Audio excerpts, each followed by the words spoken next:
വിഴിഞ്ഞം തുറമുഖം യാഥാർത്ഥ്യമായ 10 വർഷങ്ങളാണ് കടന്നുപോയത്. 1000 ചരക്ക് കപ്പലുകൾ ചുരുങ്ങിയ സമയം കൊണ്ടെത്തിയ രാജ്യത്തിൻ്റെ ഏക മദർ പോർട്ട്. ഇന്നിപ്പോൾ വിഴിഞ്ഞം ചർച്ചയാവുന്നത് ഓഹരി വിൽപ്പനയുടെ പേരിലാണ്.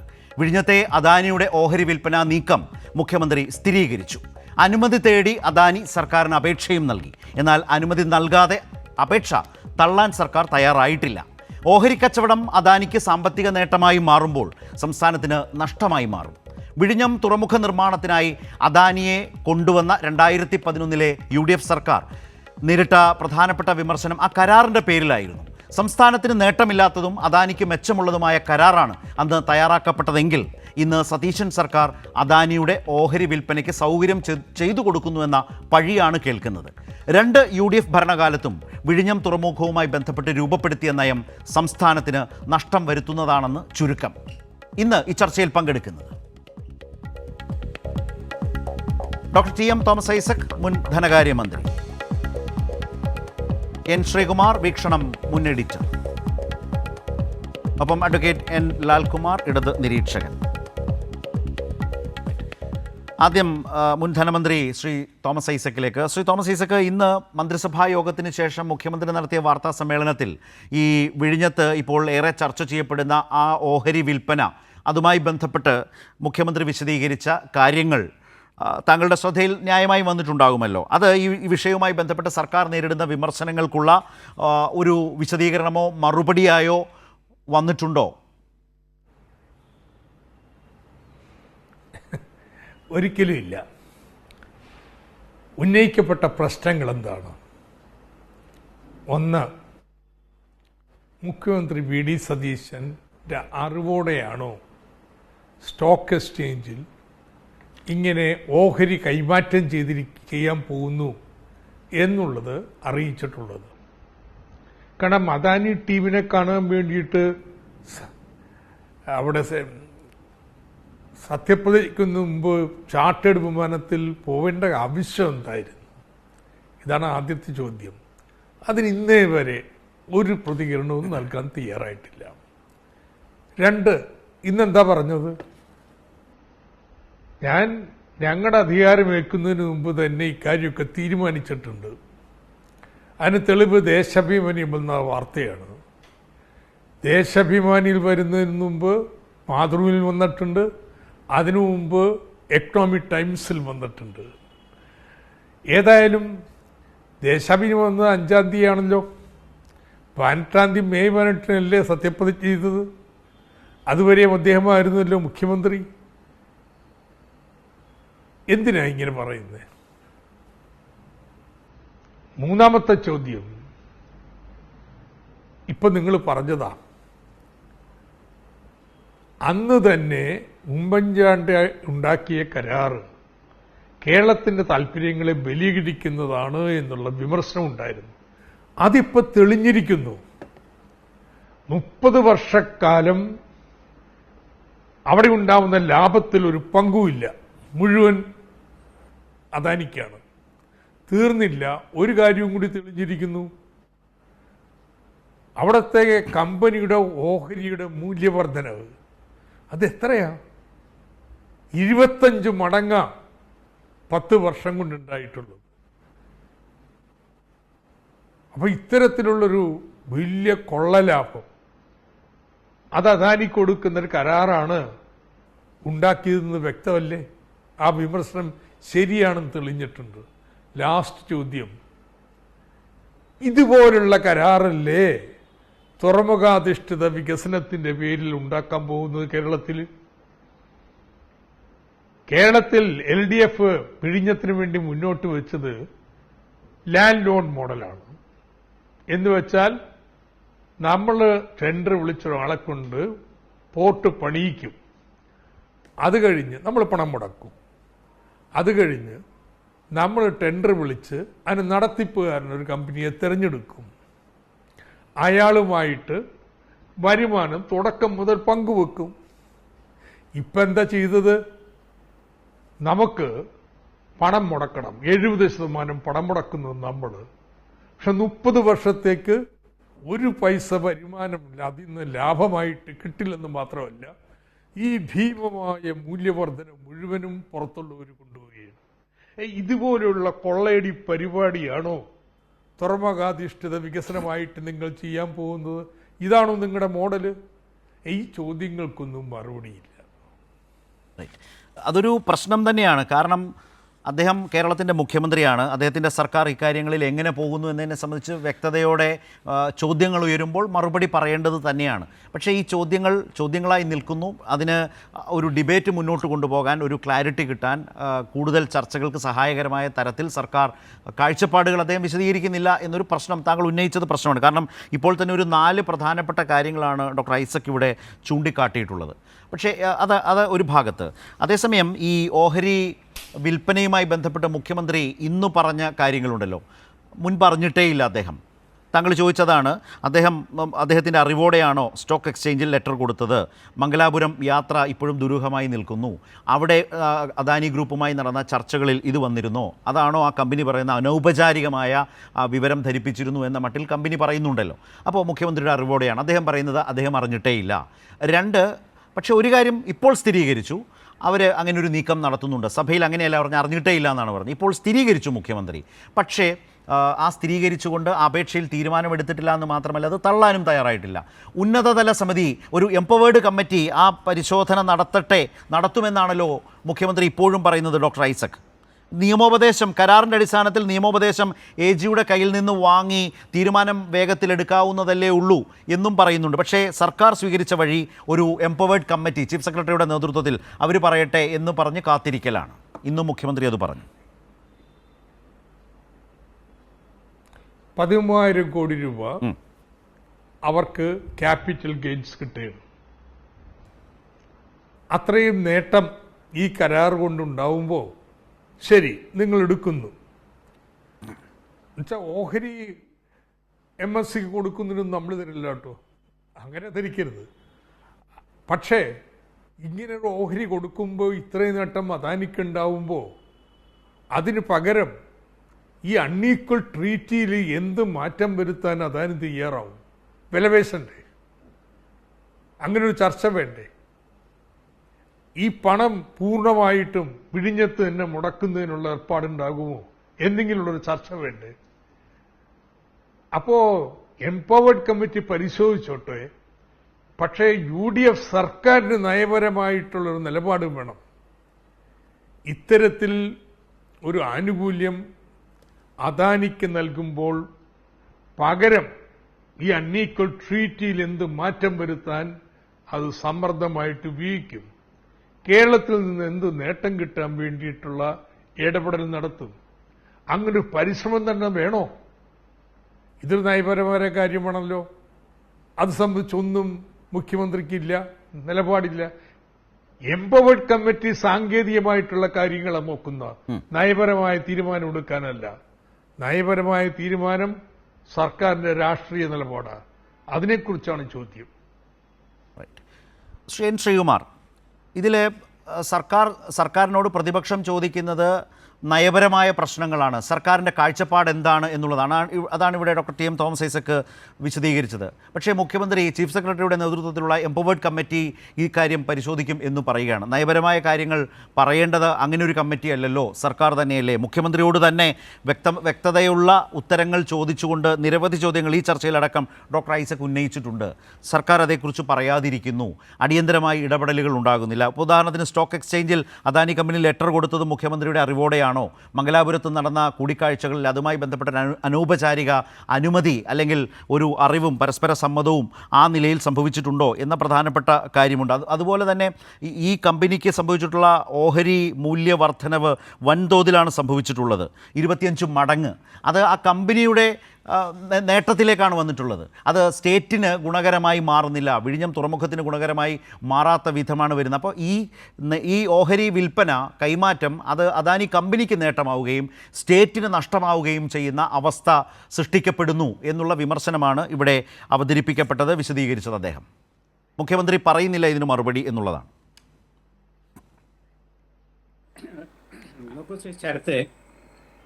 അതായത് ഇന്ന് മുഖ്യമന്ത്രിയുടെ വാർത്താ സമ്മേളനം കേട്ട കേരളത്തിലെ ജനങ്ങൾക്ക് കാര്യങ്ങൾ പിടുത്തം കിട്ടി. അതിനുശേഷം വാർത്താ സമ്മേളനം നടത്തിയ രണ്ടുപേരുണ്ടായിരുന്നു. ഒന്ന് മുൻ മന്ത്രി പി രാജീവും ഒന്ന് party secretary M V Govinda മാഷും. ഈ രണ്ടുപേരും കാര്യങ്ങൾ പറഞ്ഞപ്പോൾ ഒരുപാട് സംശയങ്ങൾ ഇടതുമുന്നണിയെ കുറിച്ചും ഉണ്ടായി. ഇതാണ് ഇന്നത്തെ കാലാവസ്ഥ. അതില് മുഖ്യമന്ത്രി ഒരു ചോദ്യം ചോദിച്ചു. മാധ്യമപ്രവർത്തകരോടാണ് ചോദിച്ചതെങ്കിലും ചോദ്യം CPM-നോടാണ്. എന്ത് തെറ്റാണ് വിഴിഞ്ഞം ഓഹരി കാര്യത്തിൽ ഗവൺമെന്റ് ചെയ്തത്?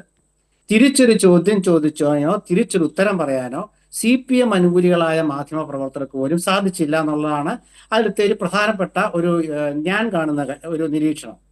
മറ്റൊന്ന്, ഈ കാര്യത്തിൽ VD സതീശൻ ഒരു കാര്യം പറഞ്ഞു. അതായത് ഓഹരി കൈമാറ്റം നടന്നിട്ടില്ല, നടന്നു എന്നാണ് CPM ഹാൻഡിലുകൾ പ്രചരിപ്പിക്കുന്നത്. അപ്പോൾ കൈമാറ്റം നടന്നിട്ടില്ല എന്നുള്ളത് വ്യക്തമാക്കുന്ന ഒരു ഫേസ്ബുക്ക് പോസ്റ്റ് ദേശാഭിമാനിയുടെ ലേഖകൻ, അതായത് ഈ ഷിപ്പിങ്ങുമായിട്ട് ബന്ധപ്പെട്ട വിഴിഞ്ഞവുമായി ബന്ധപ്പെട്ട വാർത്തകൾ നൽകിയ ലേഖകന്റെ ഒരു ഫേസ്ബുക്ക് പോസ്റ്റിൽ കിടപ്പുണ്ട്. സുനീഷ് എന്നാണ് അദ്ദേഹത്തിന്റെ പേര്. അദ്ദേഹം അതിൽ എഴുതിയിരിക്കുന്നത്, ഈ കാര്യങ്ങളൊക്കെ പൊക്കിപ്പിടിച്ച് VD സതീശനെ എന്തോ വെള്ളപൂശാൻ ആരും ശ്രമിക്കേണ്ട. ഈ കാര്യം എഴുതിയെങ്കിൽ പോലും അതില് ഗവൺമെന്റിന്റെ സമ്മതമില്ലാതെ ഓഹരി കൈമാറ്റം നടക്കില്ല എന്ന് വ്യക്തമാക്കിയിട്ടുണ്ടെന്ന് ആ ദേശാഭിമാനി ലേഖകൻ എന്ന് പറഞ്ഞിട്ടുണ്ട്. പക്ഷെ അപ്പോഴും സംശയങ്ങൾ CPM നേതാക്കൾക്കാണ്. ശ്രീ തോമസ് ഐസക് ആദ്യം പറഞ്ഞത് ചില സാങ്കേതിക തടസ്സം കൊണ്ട് എനിക്ക് കേൾക്കാൻ പറ്റിയില്ല. പക്ഷെ എന്നാലും അദ്ദേഹം പറയുക എന്തായാലും CPM-ന്റെ ലൈനിൽ തന്നെ ആയിരിക്കുമല്ലോ. അപ്പൊ വിഴിഞ്ഞം പ്രശ്നം CPM അധികാരത്തിൽ നിന്ന് പോയപ്പോൾ അദാനി അവർക്ക് വേറൊരു വലിയ മുതലാളിയായി. ഇന്നിപ്പോ ഗോവിന്ദ മാഷ് എന്താ പറഞ്ഞേ? അദാനി മോദി ഭരണത്തിന് കുടപിടിക്കുന്ന ആളാണ് VD സതീശൻ. അപ്പൊ അദാനി ഞങ്ങളുടെ പാർട്ട്ണറാണ് എന്ന് പറഞ്ഞ് വിഴിഞ്ഞം ഉദ്ഘാടനത്തിന് അന്നത്തെ CPM മന്ത്രി വാസവനും മുഖ്യമന്ത്രി പിണറായി വിജയനൊക്കെ പറഞ്ഞതോ? അപ്പൊ CPM-നെ സംബന്ധിച്ചിടത്തോളം അവര് ഭരണത്തിലില്ലെങ്കിൽ കേരളത്തിൽ ഒന്നും നടക്കാൻ പാടില്ല.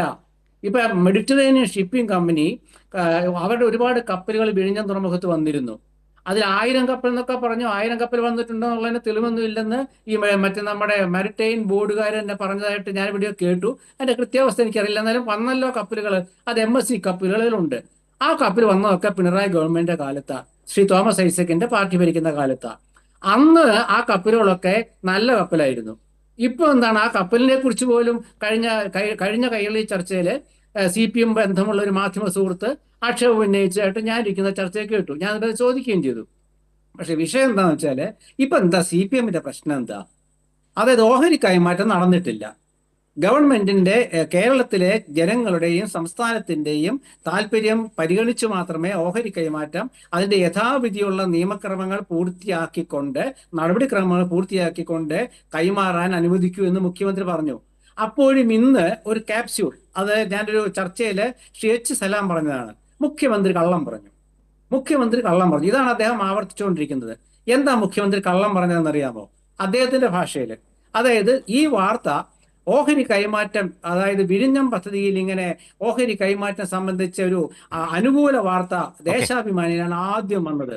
അതിൽ മുഖ്യമന്ത്രി കള്ളം പറഞ്ഞു. ശരിയാണ്, ദേശാഭിമാനിയിൽ ആദ്യം വന്ന എക്കണോമിക് ടൈംസിലായിരിക്കാം, പിന്നെ മാതൃഭൂമിയിൽ വന്നു. വേറെ അല്ല, ഒരൊറ്റ മിനിറ്റ് ഞാൻ പറഞ്ഞു തീർക്കട്ടെ. മാതൃഭൂമിയിൽ വന്നു എന്നാണ് ഗോവിന്ദ മാഷ് പറഞ്ഞത്. മാതൃഭൂമിയിൽ വന്നിട്ടുണ്ട്, പക്ഷേ അത് തൃശ്ശൂർ എഡിഷനിൽ പോലും വന്നിട്ടില്ല. ഞാൻ തൃശ്ശൂർക്കാരനാ.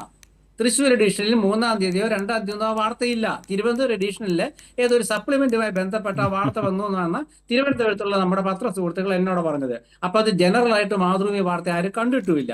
പിന്നെ ഇത് ജൂൺ മാസത്തിലാണല്ലോ ഈ വാർത്ത വന്നത്. എന്തായാലും നമ്മുടെ പ്രതിപക്ഷ നേതാവ് എന്തുകൊണ്ടാണ് അത് അറിയാതെ പോയത്? അദ്ദേഹത്തിന് സ്റ്റാഫും കാര്യങ്ങളൊക്കെ ഉണ്ടല്ലോ. വളരെ സൂക്ഷ്മമായ സൂക്ഷ്മാംശം നോക്കാതെ CPM പത്രം വാർത്ത കൊടുത്തെന്നാണല്ലോ ഇന്ന് പാർട്ടി സെക്രട്ടറി പറഞ്ഞത്. അപ്പൊ ഈ സൂക്ഷ്മ നിരീക്ഷണത്തോടെ പ്രതിപക്ഷ നേതാവ് എന്താ 30 ദിവസമായിട്ട് ആ വാർത്ത കാണാതിരുന്നത്? മാതൃഭൂമിയിലും വന്നതും കണ്ടില്ല, എക്കണോമിക് ടൈംസിലും വന്ന അദ്ദേഹം കണ്ടില്ലല്ലോ. അദ്ദേഹം ആക്ഷേപം ഉന്നയിച്ചത് നിയമസഭാ സമ്മേളനം നടക്കുന്ന ഇന്ന് മുഖ്യമന്ത്രി പറഞ്ഞതിനെ തുടർന്നാണ് ശ്രീകുമാർ. ഇന്ന് മുഖ്യമന്ത്രി വാർത്താ സമ്മേളനത്തിൽ പൊടുന്നനവേ ദേശാഭിമാനി അങ്ങനെ ജൂൺ 5-ന് ഇങ്ങനൊരു വാർത്ത അല്ലെങ്കിൽ ഏറ്റവും ആദ്യം വാർത്ത കൊടുത്ത് ദേശാഭിമാനി ആണ് എന്ന നിലയിൽ ഒരു വിശദീകരണം മുഖ്യമന്ത്രിയുടെ ഭാഗത്തു നിന്ന് വന്നപ്പോഴാണ് സമൂഹ മാധ്യമങ്ങളിലൂടെയും എല്ലാം തന്നെ ഇത്തരം കാര്യങ്ങൾ പറയുമ്പോൾ മുഖ്യമന്ത്രിയാണ് പഴയ രാഷ്ട്രീയ നേതാവ് മാത്രമല്ല ആധികാരികതയോടെ പറയാൻ അദ്ദേഹം ശ്രദ്ധിക്കണം, അദ്ദേഹം പറഞ്ഞതിൽ പിശകുണ്ട് എന്ന് ചൂണ്ടിക്കാട്ടിയത് സമൂഹം. CPM-ഉം വിശദീകരിച്ചത് അങ്ങനെയാണ്. അത് കാണാതെ പോകരുത്. അതേ തുടർന്നാണ് ഈ ചർച്ച രൂപപ്പെട്ടത്. അല്ലല്ല, ഏത് സമൂഹം? ഞാൻ ചോദിച്ചതല്ല. ഞാൻ ചോദിച്ചത് വിഴിഞ്ഞം പദ്ധതി ഉമ്മൻചാണ്ടി കൊണ്ടുവന്നത് ഉമ്മൻചാണ്ടി അല്ല ഞങ്ങളാണ് നടപ്പാക്കിയതെന്നും അതിനു മുമ്പ് അച്യുതാനന്ദന്റെ കാലത്ത് ഉണ്ടായെന്നൊക്കെ CPM മേനി നടിച്ചിരുന്നല്ലോ. അവര് ഈ ഷിപ്പിംഗ് കമ്പനി അധികാരത്തിൽ നിന്ന് പോയപ്പോൾ ഇന്ന് വിഴിഞ്ഞം പദ്ധതിയെ കുറിച്ച് ഓഹരി കൈമാറ്റം നടന്നിട്ടില്ല. ഓഹരി കൈമാറ്റം നടന്നിട്ടില്ല. നടന്നു എന്ന രീതിയിലാണ് CPI ഇന്ന് കൈരളി തന്നെ മുഖ്യമന്ത്രിയുടെ വാർത്താ സമ്മേളനം കഴിഞ്ഞ ശേഷം കൈരളിയുടെ അവതാരകൻ പറഞ്ഞത് ഞാൻ കേട്ടു. അതായത് ഈ ഓഹരി കൈമാറ്റം നടന്നു എന്ന ധ്വനി ഉണ്ടാക്കുന്ന വിധത്തിലുള്ള ഒരു പരാമർശമാണ് അദ്ദേഹം നടത്തിയത്. അപ്പൊ CPM ഇപ്പൊ എന്താ വെച്ചാൽ ഓഹരി കൈമാറ്റം നടന്നു എന്ന് വരുത്തണം. അത് നടന്നിട്ടില്ലെന്ന് കേരളത്തിലെ ജനങ്ങൾക്കറിയാം. അത് മാത്രമല്ല, പാർട്ടി പത്രം 3 വാർത്ത കൊടുത്തു. 2 ഞാൻ കണ്ടു. കാരണം എന്താ വെച്ചാൽ അത് ഈ വിവാദത്തിന് ശേഷമാണ്. അതിലെന്താ പറഞ്ഞത്? നമ്മൾ കഴിഞ്ഞ ചർച്ച പറഞ്ഞതുകൊണ്ട് ഞാൻ ആവർത്തിക്കുന്നില്ല. വിഴിഞ്ഞത്തേക്ക് 13,000 കോടി ഒരു 8 മിനിറ്റ് ഓഹരി വാങ്ങാൻ MSC കമ്പനി താല്പര്യം പ്രകടിപ്പിച്ചത് LDFന്റെ ദീർഘവീക്ഷണത്തോടെയാണ്. അത് പറഞ്ഞപ്പോഴാണ് ഇന്ന് ഗോവിന്ദ മാഷ് പറഞ്ഞത് ഇനി ഞങ്ങൾ പാർട്ടി പത്രത്തെ നിരീക്ഷിക്കും എന്ന് വെച്ചാൽ പാർട്ടി പത്രം എഴുതിയ തെറ്റാണെന്ന് അദ്ദേഹം പറഞ്ഞത്. അപ്പൊ പാർട്ടി പത്രം എങ്ങനെയാ വാർത്ത എഴുതിയത്? പാർട്ടി പത്രം വാർത്ത ചെയ്ത് പാർട്ടി പത്രത്തിന് ഒരു സോഴ്സ് ഉണ്ടല്ലോ. ഏതൊരു ലേഖകനും. ഞാനും 10-40 വർഷമായിട്ട് 42 വർഷം പത്രപ്രവർത്തകനായിരുന്നു. വീക്ഷണത്തില് അല്ല, കുറച്ചേ ഉണ്ടായിരുന്നുള്ളൂ. വീക്ഷണത്തില് ഒരുപാട് പത്രങ്ങളിൽ ദേശീയ മാധ്യമത്തിലൊക്കെ ജോലി ചെയ്തിട്ടുണ്ട്. അപ്പൊ നമുക്കൊരു നമുക്കൊരു സോഴ്സ് എന്താ? എക്കണോമിക് ടൈംസ് മാതൃഭൂമി നോക്കിയിട്ടാണോ ദേശാഭിമാനി വാർത്ത എഴുതിയത്? ആണോ? ദേശാഭിമാനി രേഖയിൽ കിട്ടിയ വാർത്ത ഇന്ന് അദ്ദേഹം ക്ലിയർ ആക്കിയിട്ടുണ്ട്. അപ്പൊ CPMന്റെ ഇന്നത്തെ അജണ്ട പൊളിഞ്ഞു എന്നുള്ളതാണ് സത്യത്തിൽ ഇന്ന് വൈകുന്നേരത്തെ ചർച്ചയ്ക്ക് ശ്രീ തോമസ് ഐസക്, ഇപ്പോൾ N. ശ്രീകുമാർ പറയുന്നത് CPIM ആകട്ടെ, താങ്കൾ ഈ വിഷയവുമായി ബന്ധപ്പെട്ട് പറയുന്നതാകട്ടെ ഒക്കെ ആ വാദഗതികളുടെ മുനയൊടിഞ്ഞു എന്ന നിലയിലാണ് അദ്ദേഹം പറഞ്ഞു വെക്കാൻ ശ്രമിക്കുന്നത്. എന്ത് തെറ്റാണ് ചെയ്തത് എന്ന് സർക്കാർ ചോദിച്ചതിൻ്റെ അല്ലെങ്കിൽ മുഖ്യമന്ത്രി ചോദിച്ചതിനെ ഉദാഹരിച്ചു പറയുന്നു. ദേശാഭിമാനിയെ കൂടുതൽ ആശ്രയിച്ചുകൊണ്ട് ആ വാദഗതികൾ സ്ഥാപിച്ചെടുക്കാനുള്ള അദ്ദേഹത്തിൻ്റെ കാഴ്ചപ്പാടുകൾ അവതരിപ്പിച്ചല്ലോ. ഞാനതിൽ കൂടുതൽ ചോദ്യങ്ങളിലേക്ക് പോകുന്നില്ല.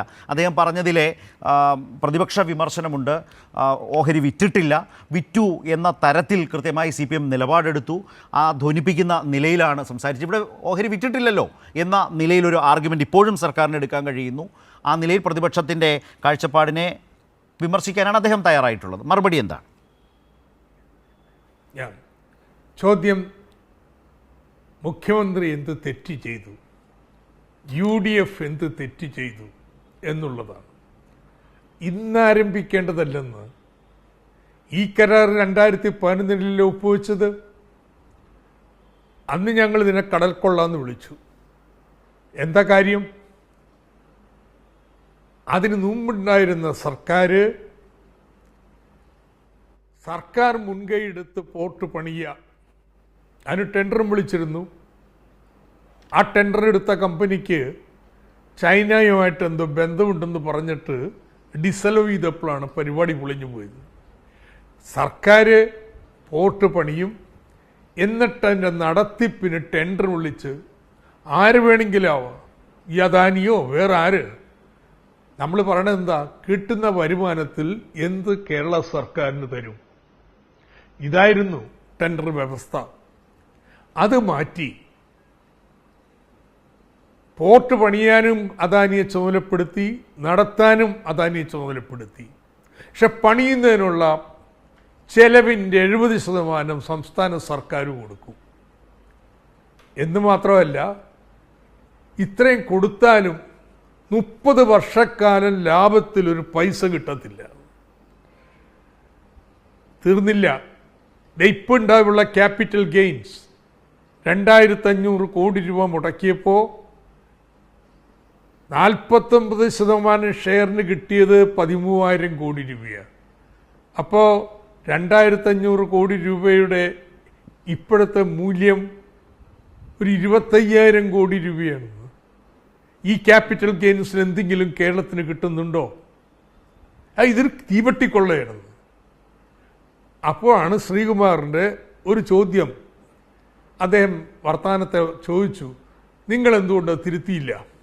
നിങ്ങളെന്തുകൊണ്ട് നിങ്ങൾ ഭരണത്തിലിരുന്നപ്പോൾ ഇവരൊക്കെ പ്രിയപ്പെട്ടവർ പാർട്ട്ണർ എന്ന് അദാനിയെ വിളിച്ചു, ഭരണത്തിൽ കയറിയപ്പോഴല്ല ഇനെ കടക്കൊള്ള എന്നെല്ലാം വിളിച്ചെങ്കിലും കരാർ ഒപ്പുവെച്ചു. വിഴിഞ്ഞം തുറമുഖം കേരളത്തിന് വേണം. അതുകൊണ്ട് ഇലക്ഷന് മുന്നേ മത്സരിച്ചപ്പോൾ തന്നെ പറഞ്ഞു, ഞങ്ങൾക്ക് ഈ വിമർശനമുണ്ടെങ്കിലും വിഴിഞ്ഞം തുറമുഖം UDF വെച്ച കരാറിന്റെ അടിസ്ഥാനത്തിൽ നടപ്പാക്കും. വെച്ച കരാർ റദ്ദാക്കിയിട്ട് കേസിന് പോയിട്ട് അനിശ്ചിതമായിട്ട് നീട്ടിക്കൊണ്ടുപോകാൻ കഴിയില്ല. കാരണം കുളച്ചിൽ വേറെ തുറമുഖം വരുന്നുണ്ട്. നമുക്ക് എന്നേക്കുമായിട്ട് ഈ അവസരം പോകും. അതുകൊണ്ട് ഉത്തമ തുറന്നു പറഞ്ഞുകൊണ്ട് തന്നെയാണ് എത്രയും പെട്ടെന്ന് ഒന്നാം ഘട്ടം തീർത്ത് രണ്ടാം ഘട്ടത്തിന് തുടക്കം കുറിക്കാൻ പോയത്. അങ്ങനെ ഇരിക്കുമ്പോഴാണ് ഈ ഓഹരി കൈമാറ്റം വരുന്നത്. ഈ ഓഹരി കൈമാറ്റം വരുന്നത് ഒരു കേരളത്തിന് അനുവാദം വേണം, അല്ലാതെ ചെയ്യാൻ പറ്റില്ല. കൈമാറ്റം ചെയ്തു കഴിഞ്ഞിട്ടൊന്നുമില്ല. പക്ഷേ അവർ കൈമാറ്റം ചെയ്യുന്നു എന്ന് സെബി അറിയിച്ചു കഴിഞ്ഞു. എന്ന് വെച്ചാൽ ടേക്കിംഗ് ഫോർ ഗ്രാൻഡഡ് കേരളം സമ്മതിക്കും എന്നുള്ള ധാരണ അനൗപചാരികം എത്തിയിട്ടുണ്ടെന്ന്. ഞങ്ങളുടെ ആക്ഷേപം ഇതാണ് മംഗലാപുരത്ത് നടത്തിയ ചർച്ചയെന്നാണ്. അതിന്റെ അടിസ്ഥാനത്തിൽ സെബി അറിയിച്ചിരിക്കുകയാണ്. അല്ലെങ്കിൽ ആരെങ്കിലും ധൈര്യപ്പെടുവോ? എഗ്രിമെന്റിൽ കൃത്യമായിട്ട് വ്യവസ്ഥയുള്ളപ്പോൾ സർക്കാരിന് കത്തെഴുതാതെ പോയിട്ട് സെബി അറിയിക്കാൻ പോകുന്നത്? അപ്പോൾ ഞങ്ങൾ പറഞ്ഞു ഫൗള്, ഇതെന്തുകൊണ്ടാണ് ഇങ്ങനെ വരുന്നത്? സതീശൻ അതൃപ്തി പറഞ്ഞുള്ളൂ, പ്രതിഷേധിച്ചില്ല കേട്ടോ. പാടില്ല, ചെയ്യാൻ പാടില്ലാത്താണെന്ന് പറഞ്ഞോ? ഒരു അതൃപ്തി നിർത്തിയില്ലേ? 2, ഇനിയിപ്പോ എന്ത് തീരുമാനം ഇത് സംബന്ധിച്ചെടുത്താലും ഒരു കാര്യം ഇത് വ്യക്തമാക്കി, UDF ചെയ്ത തെറ്റ്, കേരളത്തോട് ചെയ്ത ഏറ്റവും വലിയ വഞ്ചന, അത് തുളിയായിരുന്നു. ഇതിന്റെ മുഴുവൻ ചെലവിൽ 70% മുടക്കിയിട്ട് 10 പൈസ നമുക്ക് ഇത് ഈ 30 വർഷക്കാലത്ത് കിട്ടാത്ത ഒരു കരാറിൽ സംസ്ഥാനത്തെ കൊണ്ട് എത്തിച്ചേർന്നിരിക്കുകയാണ്. എന്നിട്ട് ഈ ബഡ്ജറ്റിൽ തുറമുഖാടിസ്ഥാനത്തിലുള്ള നഗരമായിട്ട് കേരളത്തെ മാറ്റും. എങ്ങനെ? ഈ വിഴിഞ്ഞം മാതൃകയില? അവിടെയാണ് ചർച്ച വരുന്നത്. അല്ലാതെ ഇതിപ്പോ ദേശമേൽ എന്ത് വന്നു അപ്പുറത്തെ ദിവസം എന്നുള്ളതല്ല. ഞങ്ങൾ ഉന്നയിക്കുന്ന ആക്ഷേപം, 1, ഇത് UDFന്റെ കടൽക്കൊള്ള. ആ തെറ്റ് തിരുത്താനൊരു സന്ദർഭമുണ്ട്. ഇവർക്ക് അനുവാദം കിട്ടുന്ന കേരള സർക്കാർ അനുമതി കൊടുക്കണം. അപ്പോൾ കേരളത്തിന്റെ താല്പര്യം സംരക്ഷിക്കാൻ വേണ്ടി എങ്ങനെ ഈ സർക്കാർ വിലപേശാൻ ഉദ്ദേശിക്കുന്നു, അത് എംപവർഡ് കമ്മിറ്റി ചെയ്യേണ്ടല്ലെന്ന് രാഷ്ട്രീയമായ തീരുമാനമാണ്, അത് പറയണം. അതൊരു പ്രധാനപ്പെട്ട കാര്യം തന്നെയാണ്. ഈ ചർച്ചകളിൽ മുന്നോട്ട് പോകുമ്പോൾ വളരെ ഗൗരവമായി ആലോചിക്കാവുന്ന ഒരു വിഷയം തന്നെയാണ് ഇപ്പോൾ ഡോക്ടർ ഐസക് സൂചിപ്പിച്ച ഈ ഒരു വിഷയം. സംസ്ഥാനത്തിന് എത്രമാത്രം വിലപേശി അദാനി കമ്പനിയുമായി നിന്ന് സ്റ്റേറ്റിന് ഗുണകരമാകും വിധത്തിലേക്ക് ആ പഴയ കരാറിൽ നിന്ന്, അതിൻ്റെ ഒരുപാട് ബുദ്ധിമുട്ടുകൾ നമ്മൾ അനുഭവിക്കുന്നുണ്ട്. അപ്പോൾ അതിന് കിട്ടുന്നൊരു അവസരമാണ് UDF സർക്കാരിന് എന്നുള്ളതാണ്.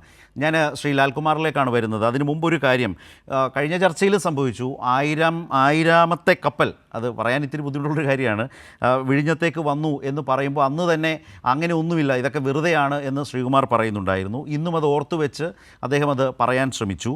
ഞാൻ ഒരു വാർത്തയുടെ 3-4 വരി വായിക്കാം. രാജ്യാന്തര തുറമുഖം പ്രവർത്തനം തുടങ്ങിയ ശേഷമുള്ള 1000ാമത്തെ കപ്പൽ ഇന്ന് ബർത്ത് ചെയ്യും. MSC ഇനി ബർത്ത് ചെയ്യാതെ തിരിച്ചുപോയെന്ന് എനിക്കറിയില്ല കേട്ടോ. MSC ലൂസിയാനയാണ് വൈകിട്ട് എത്തുന്നത്. 1.5 വർഷത്തിനിടെ, ശ്രദ്ധിക്കണം ശ്രീകുമാർ, 1.5 വർഷത്തിനിടെ 1000 കപ്പലുകൾ, കഴിഞ്ഞ 10 വർഷത്തിനിടയിലാണ് കേട്ടോ ഈ 1.5 വർഷം, 1.5 വർഷത്തിനിടെ 1000 കപ്പലുകൾ എത്തുന്ന ലോകത്തെ ആദ്യ തുറമുഖമായി വിഴിഞ്ഞം മാറി. മനസ്സിലായില്ലേ?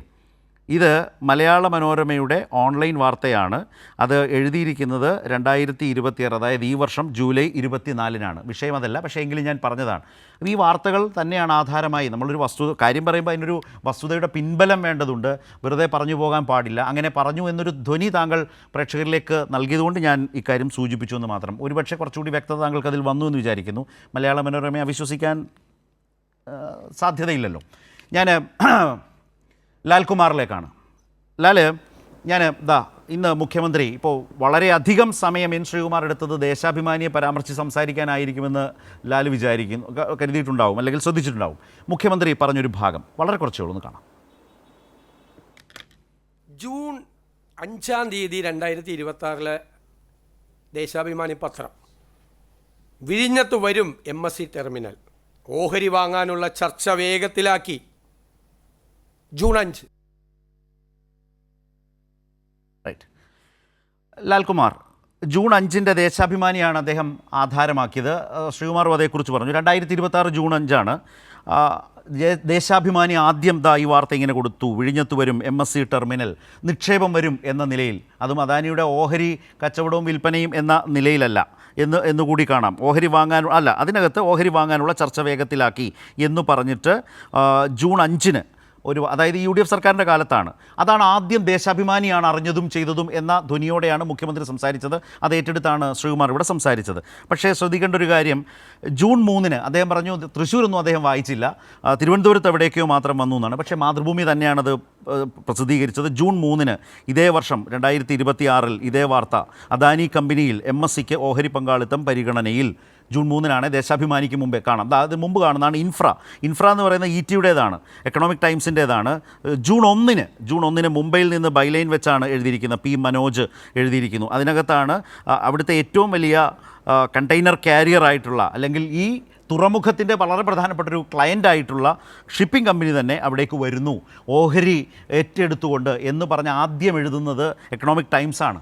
അതിൻ്റെ പശ്ചാത്തലത്തിലാണ് പിന്നീട് ഈ വാർത്തകൾ വരുന്നത്. അപ്പോൾ ദേശാഭിമാനിയിൽ വന്നൊരു വാർത്തയെ വാർത്താ സമ്മേളനത്തിൽ സ്പെസിഫിക്കായി ചൂണ്ടിക്കാട്ടി കൊണ്ടുവന്നുള്ളൊരു ശൈലിയാണ് മുഖ്യമന്ത്രി സ്വീകരിച്ചത്. അപ്പോഴാണ് P. രാജീവൊക്കെ പറഞ്ഞത്, ഒരു കാര്യം പറയുമ്പോൾ മുഖ്യമന്ത്രി ആധികാരികമായി തന്നെ പറയാൻ ശ്രമിക്കണം, വസ്തുതാപരമായി വിരുദ്ധമായ തെറ്റായ കാര്യങ്ങൾ പറയാൻ പാടില്ല എന്ന് പറഞ്ഞു. വിഴിഞ്ഞത്ത് എന്താണ് സംഭവിച്ചുകൊണ്ടിരിക്കുന്നത്? മുഖ്യമന്ത്രിയുടെ ലൈൻ എന്താണ്? ലാൽ.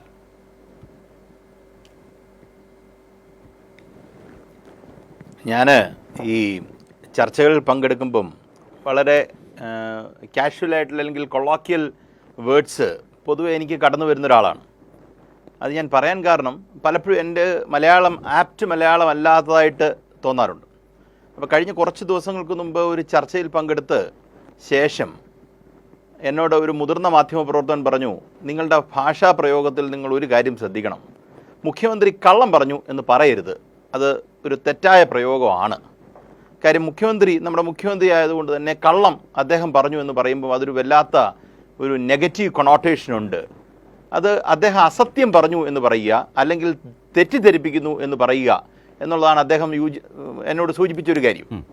അത് ഞാൻ ആദ്യം പറഞ്ഞ പ്രയോഗം മാറ്റിയിട്ട് ഇപ്പം അദ്ദേഹം അസത്യം പറയുന്നു അല്ലെങ്കിൽ ജനങ്ങളെ തെറ്റിദ്ധരിപ്പിക്കാൻ ശ്രമിക്കുന്നു എന്ന് ഉള്ള പ്രയോഗത്തിലേക്ക് ഞാൻ മാറി. പക്ഷേ content in substance both are same. അപ്പം ഞാൻ രണ്ടാമത്തെ പ്രയോഗത്തിലേക്ക് മാറിയിരിക്കുന്നു. അതാണ് ആദ്യം പറയാനുള്ളത്. ഇത് തന്നെയാണ് ഇവിടെ നടന്നുകൊണ്ടിരിക്കുന്നത്. കാര്യം, അദ്ദേഹത്തിനെ സംബന്ധിച്ചിടത്തോളം മുഖ്യമന്ത്രി എന്ന നിലയിൽ വ്യക്തിപരമായി ഞാൻ കാണുമ്പം ഇത്രയും മുഖ്യമന്ത്രി സംസാരിക്കേണ്ട കാര്യമില്ലെന്നുള്ളതാണ് ആദ്യത്തെ കാര്യം. കാര്യം അദ്ദേഹം ഒരു ചോദ്യം ചോദിച്ചു കഴിഞ്ഞ് കഴിഞ്ഞാൽ അദ്ദേഹം ഭയങ്കര അഗ്രസീവായി ആണ് അദ്ദേഹം. ഇത് ഇച്ചിരി ഒരു എൻ്റെ ബഹുമാനപ്പെട്ട കേരളത്തിൻ്റെ എൻ്റെയും കൂടെ മുഖ്യമന്ത്രിയെക്കുറിച്ചുള്ള എൻ്റെ ഒരു ഇതാണ് കേട്ടോ. അദ്ദേഹം ഇന്ന് എന്നെക്കൊണ്ട് അധികം പറയിപ്പിക്കരുത്. എന്തൊരു ഭാഷാപ്രയോഗം അത്! എൻ്റെ ഭാഷാപ്രയോഗത്തെക്കുറിച്ച് ഞാൻ ആത്മവിമർശനം നടത്തിക്കൊണ്ടാണ് പറഞ്ഞത്. അപ്പുറത്ത് നിൽക്കുന്ന ഒരാളെക്കുറിച്ച് അദ്ദേഹം എന്നെക്കൊണ്ട് അധികം പറയിപ്പിക്കരുത്. ഒരു മുഖ്യമന്ത്രിയുടെ കയ്യിൽ നിന്ന് വരേണ്ട വാക്കുകളായത്. എന്താ അദ്ദേഹത്തിന് കൂടുതലായിട്ട് പറയാനുണ്ടാകുക? ഇപ്പോൾ കേരളത്തിൻ്റെ കമ്മ്യൂണിസ്റ്റ് പാർട്ടിയുടെ ജില്ലാ സെക്രട്ടറിയെക്കുറിച്ച് അദ്ദേഹം പറയുന്നത് എന്നെ കൊണ്ട് കൂടുതലൊന്നും പറയിക്കരുത്. അപ്പോൾ അദ്ദേഹം എന്തോ കയ്യിലിരിപ്പുണ്ടെന്നല്ലേ എൻ്റെ അർത്ഥം? അല്ല, എന്തോ അദ്ദേഹം ഉദ്ദേശിക്കുന്നത്? അപ്പോൾ അത് സത്യം പറഞ്ഞു കഴിഞ്ഞാൽ അദ്ദേഹം ഒരു സാധാരണ നിലവാരമില്ലാത്ത ഒരാളിലേക്കാണ് പലപ്പോഴും കൂപ്പുകുത്തുന്നത്. അപ്പോൾ കള്ളത്തരം പറയുന്നു എന്നുള്ളതല്ല, അസത്യം പറയുന്നു എന്നുള്ളതല്ല, അതിനോടൊപ്പം തന്നെ അദ്ദേഹത്തിൻ്റെ ഭാഷാ നിലവാരത്തിനകത്തൊരു വലിയ പ്രശ്നം അത് കാണിക്കേണ്ടതായിട്ടുണ്ട്. അപ്പുറത്ത് നിൽക്കുന്ന ആൾക്കാരെ ആരെയും പേടിപ്പിച്ചുകൊണ്ട് അങ്ങ് മുന്നോട്ട് നീങ്ങാൻ പറ്റുമെന്ന് തോന്നുന്നില്ല. ആരായി പേടിക്കാനിരിക്കുന്നത്? ഇവർ ഒരു കേസ് എടുക്കുമായിരിക്കും നമുക്കെതിരെ, അതല്ലേ, ഒരു കള്ളക്കേസ് എടുക്കുമായിരിക്കും. അതല്ല എന്തെങ്കിലും ചെയ്യുമോ? ഇനി താങ്കൾ വന്ന വിഷയത്തിലേക്ക് വരാം. ഇവിടെ നമ്മൾ ഇംഗ്ലീഷിൽ ഒരു പ്രയോഗമുണ്ട്, putting the cart before the horse. ഇതാണ് ഇവിടെ നടന്നിരിക്കുന്നത്. ശ്രീമാരേട്ടൻ പറഞ്ഞ് കേൾക്കുമ്പം നമുക്ക് വളരെ ലോജിക്കലാണെന്ന് തോന്നുമെങ്കിലും അതിനകത്തെ അടിസ്ഥാനപരമായ പ്രശ്നം എന്താ? അതിനകത്തെ അടിസ്ഥാനപരമായ പ്രശ്നം, നിങ്ങൾ സെബിയുടെ അടുക്കൽ അപ്രോച്ച് ചെയ്ത് നിങ്ങൾ ഇവിടെ ഒരു ഷെയർ ട്രാൻസാക്ഷൻ അല്ലെങ്കിൽ ട്രാൻസ്ഫർ നടക്കാൻ പോവുക എന്ന് അവരെ ഇൻറ്റിമേറ്റ് ചെയ്യുകയാണ്. അപ്പോൾ they are 100% confident that the share transfer will happen, അല്ലേ? ഷെയർ ട്രാൻസ്ഫർ പൂർണ്ണമായും നടക്കുമെന്നുള്ള ബോധ്യത്തിലാണ്, അല്ലേ? സെബി എന്ന് പറയുന്ന ഒരു സ്റ്റാറ്റ്യൂട്ടറി അതോറിറ്റി അവർ അപ്രോച്ച് ചെയ്യുമോ? ആ സ്റ്റാറ്റ്യൂട്ടറി അതോറിറ്റിയെ അപ്രോച്ച് ചെയ്യാനുള്ള ഈ പറയുന്ന അദാനി ഗ്രൂപ്പിൻ്റെ കോൺഫിഡൻസ് എന്താണ്? ആ കോൺഫിഡൻസ് ആണ് ഡോക്ടർ തോമസ് ഐസക് പറഞ്ഞതുപോലെ ഈ പറയുന്ന മംഗലാപുരം യാത്ര. ആ മംഗലാപുരം യാത്രയെക്കുറിച്ച് കഴിഞ്ഞ ദിവസത്തെ ചർച്ചകളിൽ നമ്മൾ ചോദ്യം ചോദിച്ചല്ലോ, ആരാണ് ഇതിന് ഫണ്ട് ചെയ്തത്? ആ ചാർട്ടേഡ് ഫ്ലൈറ്റ്സിന് പോകാൻ ആരാണ് ഫണ്ട് ചെയ്തത്? മുഖ്യമന്ത്രി സിമ്പിളായിട്ട് അദ്ദേഹത്തിന് മറുപടി പറയാനുള്ളതല്ലേ ഉള്ളൂ. ഈ പറയുന്ന അദ്ദേഹം മൂകാംബികയെ പോയതാണ്. ഒരു കോൺഗ്രസ് വക്താവ് പറഞ്ഞാണ്, കേരളത്തിൻ്റെ ചരിത്രത്തിൽ ആരെയും ഈ പറയുന്ന കേരളത്തിൽ നിന്ന് മൂകാംബിക വരെ ചാർട്ടേഡ് ഫ്ലൈറ്റ് പോയ ചരിത്രമുണ്ടോ? അപ്പോൾ അദ്ദേഹത്തിന് മുഖ്യമന്ത്രി പോലും ആകുന്നതിന് മുമ്പ്, ആകുമോ ഇല്ലയോ എന്നുള്ള തീരുമാനമാകുന്നതിന് മുമ്പ് അദ്ദേഹം എങ്ങനെ പോയി? അടുത്ത ചോദ്യമാണ് അല്ലേ? അപ്പോൾ അദ്ദേഹത്തിൻ്റെ മറുപടി എന്താ? ഞാൻ ആര്യാട മുഹമ്മദിൻ്റെ ആരാണ്ടെ കാണാൻ പോയതാണ്. ഇതൊക്കെ ആര് വിശ്വസിക്കാനാണ്? ആർക്കാ വിശ്വാസം വരിക? അപ്പം അദ്ദേഹം ഇപ്പം വീണിടത്ത് കിടന്ന് ഉരുളുന്ന പ്രോസസ്സാണ് നടന്നുകൊണ്ടിരുന്നത്. നോക്കൂ, ദേശാഭിമാനി വാർത്തയാണ് കൂട്ടിയത്. ഇപ്പോൾ ഡോക്ടർ ഐസക് തന്നെ സൂചിപ്പിച്ചത് 5-ാം തീയതിയിലെ വാർത്ത 3-ാം തീയതി തന്നെ ആണ് നേരത്തെ മാതൃഭൂമി റിപ്പോർട്ട് ചെയ്തിരുന്നത്. മാതൃഭൂമിക്ക് പിന്നെ ഇച്ചിരൂടെ ഒരു മര്യാദ ഉണ്ട് കേട്ടോ. മാതൃഭൂമി റിപ്പോർട്ട് 3-ാം തീയതി ചെയ്ത കാര്യം 5-ാം തീയതി ദേശാഭിമാനി ചെയ്തു. പിന്നെ ദേശാഭിമാനി 5-ാം തീയതി തന്നെ അറിഞ്ഞു എന്ന് പറഞ്ഞ് മാതൃഭൂമി വീണ്ടും എഴുതി. അത് മാതൃഭൂമിക്ക് മാത്രം പറ്റുന്ന ഒരു കാര്യമാണ്. പ്രത്യേക സിദ്ധിയാണ്. ഇംഗ്ലീഷുകാർ അത് എഴുതിയിട്ടില്ല. എന്തായാലും മാതൃഭൂമി പറഞ്ഞിരിക്കുക, ഒന്നാലോചിക്കണം. അതൊരു പ്രത്യേക സ്ഥിതിയാണ്. മാതൃഭൂമി അത് വാർത്തയാക്കി. അത് പ്രത്യേക സ്ഥിതിയാണ്. 3-ാം തീയതി അവർ പറഞ്ഞത്, 5-ാം തീയതി അപ്പൊ ദേശാഭിമാനി 5-ാം തീയതി പറഞ്ഞ അവർ സത്യത്തിൽ അത് അവരുടെ വാർത്തയാണ്. മാധ്യമ മത്സരത്തിൽ സംഭവിക്കുന്ന മറ്റൊന്നാണ്. മുഖ്യമന്ത്രി പറഞ്ഞ ശരിയല്ല കേട്ടോ, ദേശാഭിമാനിക്ക് മുമ്പ് ഞങ്ങളാണ് ഈ വാർത്ത അറിഞ്ഞത്, ഞങ്ങളാണ് ഈ വിവരം കേരളത്തോട് പങ്കുവെച്ചത് എന്ന് സാധാരണഗതിയിൽ പറയുന്ന ഒരു മാധ്യമം ഇത്തവണ മത്സരത്തിന് നിൽക്കാതെ വളരെ നൈസായിട്ട് അത് മറച്ചു വെച്ച് ഇതിനോടൊപ്പം പാട്ടുപാടാൻ കൂടി.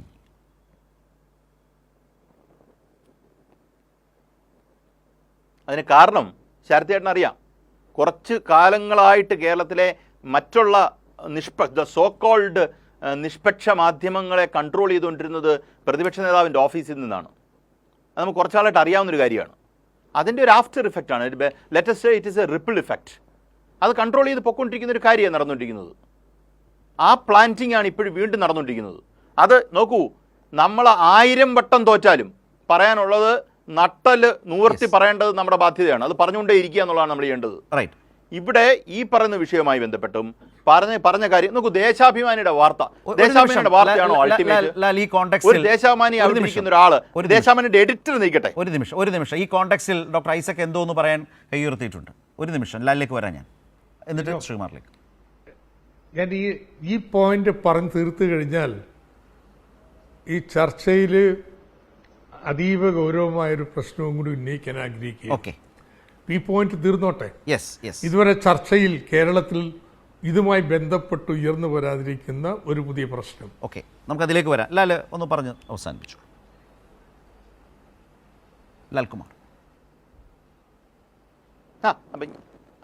ഞാൻ ഓർത്ത് അദ്ദേഹത്തിന് പോയിന്റ് ഓഫ് ഓർഡർ ഉണ്ടെന്ന്. അപ്പം ഞാൻ പറഞ്ഞു വരുന്നത്, ഈ പ്ലാന്റിംഗ് നടക്കുന്ന പ്രോസസ്സ് ഇത് വളരെ ഡെലിബറേറ്റ് ആയിട്ട് നടക്കുന്ന ഒരു കാര്യമാണ്. നോക്കൂ, കഴിഞ്ഞ ദിവസം ഈ പറഞ്ഞ നോക്കൂ, ഇവിടെ ഡോക്ടർ ഐസക് പറഞ്ഞൊരു കാര്യം എന്താണ്? ഡോക്ടർ ഐസക് പറഞ്ഞത്, നിങ്ങൾക്ക് ഡിസ്പ്രപ്പോർഷനേറ്റ് ആയിട്ടൊരു കിട്ടുന്ന ആ ക്യാപിറ്റൽ ഗെയിനിനെ how are you going to distribute it? എങ്ങനെയാണ് സ്റ്റേറ്റിന് ഗുണപ്രദമായ രീതിയിൽ ഇതിനെ മാറ്റുന്നത്? വാട്ട് ഈസ് യുവർ പ്ലാൻ എന്നുള്ളതാണല്ലോ ചോദ്യം. ഈ പറയുന്ന ട്രാൻസ്ഫറുമായി ബന്ധപ്പെട്ട് ആ ട്രാൻസ്ഫർ എന്താണ് ശരത്തേട്ടാ? Shear contractual വയലേഷനാണ്. ആണോ? അതാ ഞാൻ പറഞ്ഞ സെബിയുടെ കയ്യിലേക്ക് ചെന്ന് സെബിയോട് സംസാരിച്ച ശേഷം തിരിച്ചു വരിക. സെബിയുടെ കയ്യിൽ പോയിട്ട് തിരിച്ചു വരുന്ന ഒരു റെക്കമെൻഡേഷൻ വരികയാണെങ്കിൽ നോക്കൂ, ആ സെബിയിലേക്ക് അവർ പോയിട്ടില്ലെന്ന് വിചാരിക്കാം. Assume that action is redundant. കാര്യം റിഡൻഡന്റാ, സ്റ്റേറ്റിനെ സംബന്ധിച്ചിടത്തോളം റിഡൻഡന്റാ. പൊളിറ്റിക്കലി അതിന് അർത്ഥം ഉണ്ടെങ്കിൽ പോലും ലീഗലി അതങ്ങ് വിടുക. ലീഗലി ഇപ്പോൾ ഒരു പോയിന്റ്, ഇപ്പോഴത്തെ പോയിന്റിൽ അങ്ങ് വിടുക. ഇവർക്ക് സ്റ്റേറ്റിൻ്റെ അകത്തോട്ട് റിക്വസ്റ്റ് വരികയാണ്, ആണല്ലോ, അതങ്ങ് ഡിക്ലൈൻ ചെയ്താൽ പോരെ, ഡിനൈ ചെയ്താൽ പോരെ. അതിനെന്തിനാണ് നിങ്ങൾ വേറെ കമ്മിറ്റിയെ വെക്കുന്നത്? ആ കമ്മിറ്റി എന്തിനാണ് വെക്കുന്നത്? അപ്പോൾ ചുരുക്കം ആ കമ്മിറ്റി എന്താ കമ്മിറ്റി പരിശോധിക്കാൻ പോകുന്നത്? ഇത് ഇവർ വിൽക്കണോ വിൽക്കണ്ടെന്നോ? ആ പരിശോധിക്കട്ടെ, ഒരു കമ്മിറ്റി പരിശോധിക്കട്ടെ എന്ന് പറയുന്നിടത്ത് ഇവർക്കിത് വിറ്റാ കൊള്ളാവുന്നുണ്ട്. ആ ഒരു സേഫ് റൂട്ട് ഉണ്ടാക്കി കൊടുക്കാനുള്ള ശ്രമമാണ് ഈ നടക്കുന്നത്. അത് നമുക്ക് തന്നെ കോമൺ സെൻസ് ഉള്ള ആൾക്കാർക്ക് മനസ്സിലാകത്തില്ലേ? ഞാൻ ചോദിച്ചോട്ടെ, ഒരു കോൺട്രാക്ച്വൽ വയലേഷൻ ഉണ്ടെങ്കിൽ ആരാണ് കോൺട്രാക്ച്വൽ വയലേഷൻ ഉണ്ടെന്ന് കണ്ടുപിടിക്കുന്നത്? ആ കോൺട്രാക്ച്വൽ വയലേഷൻ ഉണ്ടോ what is the remedy for the state എന്ന് കണ്ടുപിടിക്കേണ്ടത് അഡ്വക്കേറ്റ്സ് ആണോ? അതിന് ചീഫ് സെക്രട്ടറിക്ക് എന്തറിയാം ഇതിനെക്കുറിച്ച്? Chief secretary Indian contract act പഠിച്ചിട്ടാണോ നിൽക്കുന്നത്? ഇവർ തമ്മിലുള്ള കോൺട്രാക്ട് ആക്ട് എങ്ങനെയാണ് കോൺട്രാക്ട് ആക്ടിനെ വയലേറ്റ് ചെയ്യുന്നതെന്ന് അദ്ദേഹം അറിഞ്ഞിട്ടാണോ ഇത് ചെയ്യാൻ പോകുന്നത്? അപ്പോൾ ചുരുക്കത്തിൽ പറഞ്ഞാൽ ഇതൊരു സേഫ് റൂട്ട് ഉണ്ടാക്കി ശരി, നമുക്ക് ആൾക്കാരുടെ കൈ പണിയിടാൻ എംപവേർഡ് കമ്മിറ്റി പഠിക്കും, അല്ലെങ്കിൽ മറ്റേ ഒരു വേറൊരു ഞാൻ കൺക്ലൂഡ് ചെയ്യാം. ഈ പഠിക്കും എന്നൊരു കാര്യം പറയുക. നിങ്ങൾ ഞാൻ ആദ്യം പറഞ്ഞ പോലെ വളരെ സിമ്പിളായിട്ട് നിങ്ങൾ ആ AGയുടെ അടുക്കലോട്ട് ചെന്ന് ചോദിക്കുക, വാട്ട് ഈസ് ദ റെമഡി? നിങ്ങൾക്ക് ഒരു കോൺട്രാക്ച്വൽ വയലേഷൻ ഉണ്ട്, ആ കോൺട്രാക്റ്റിൽ തന്നെ മിക്കവാറും ഒരു ആർബിട്രേഷൻ ക്ലോസ് കാണും, അല്ലെങ്കിൽ മറ്റേതിലും ഒരു ക്ലോസ് കാണും, അല്ലെങ്കിൽ ചിലപ്പോൾ സൂട്ടായിരിക്കും പറയുക. ഈ കാര്യത്തിലേക്ക് പോകാതെ ഈ പറയുന്ന എംപവേർഡ് കമ്മിറ്റിയെ വെച്ച് അതായത് സർക്കാരിന്റെ ഇന്റൻഷൻ വ്യക്തമാണ് എന്നാണ് ശ്രീകുമാർ മനസ്സിലായി. അതായത് അഡ്വക്കേറ്റ് ലാൽകുമാർ പറഞ്ഞു വെക്കുന്നത് ഇതിനകത്ത് സംസ്ഥാന സർക്കാരിന്റെ താല്പര്യം, ഇന്റൻഷൻ വ്യക്തമാണ്. നോക്കിയാൽ ഓഹരി വിൽപ്പന നടന്നിട്ടില്ല എന്ന് സാങ്കേതികമായി താങ്കൾ പറഞ്ഞതുപോലെ പറയാം. പക്ഷേ അതിലേക്ക് ആ കമ്പനിക്ക് പോകാൻ കഴിയുന്ന സ്റ്റെപ്സ് എല്ലാം അവരെടുത്തു. എപ്പോൾ സംസ്ഥാന സർക്കാരിൽ നിന്ന് മുൻകൂർ അനുമതി വാങ്ങിയ ശേഷം മാത്രം ചെയ്യേണ്ട നടപടികൾ അവർ ആദ്യമേ ചെയ്തു. അപ്പോൾ ഒരു അനൗപചാരിക അനുമതി സംസ്ഥാന സർക്കാരിൽ നിന്ന് കിട്ടിയിട്ടുണ്ട് എന്ന ആ ഒരു ധാരണ, തോന്നൽ ബലപ്പെടുത്തുന്നതാണ്. ഇപ്പോഴടക്കമെടുക്കുന്ന നടപടികൾ അതിനെ കൂടുതൽ അംഗീകരിക്കും വിധത്തിലേക്ക് സംസ്ഥാന സർക്കാർ പെരുമാറുന്നു, പ്രവർത്തിക്കുന്നു. ഇതിനെ ആകെ നിഷേധിക്കാൻ പോകുന്നു.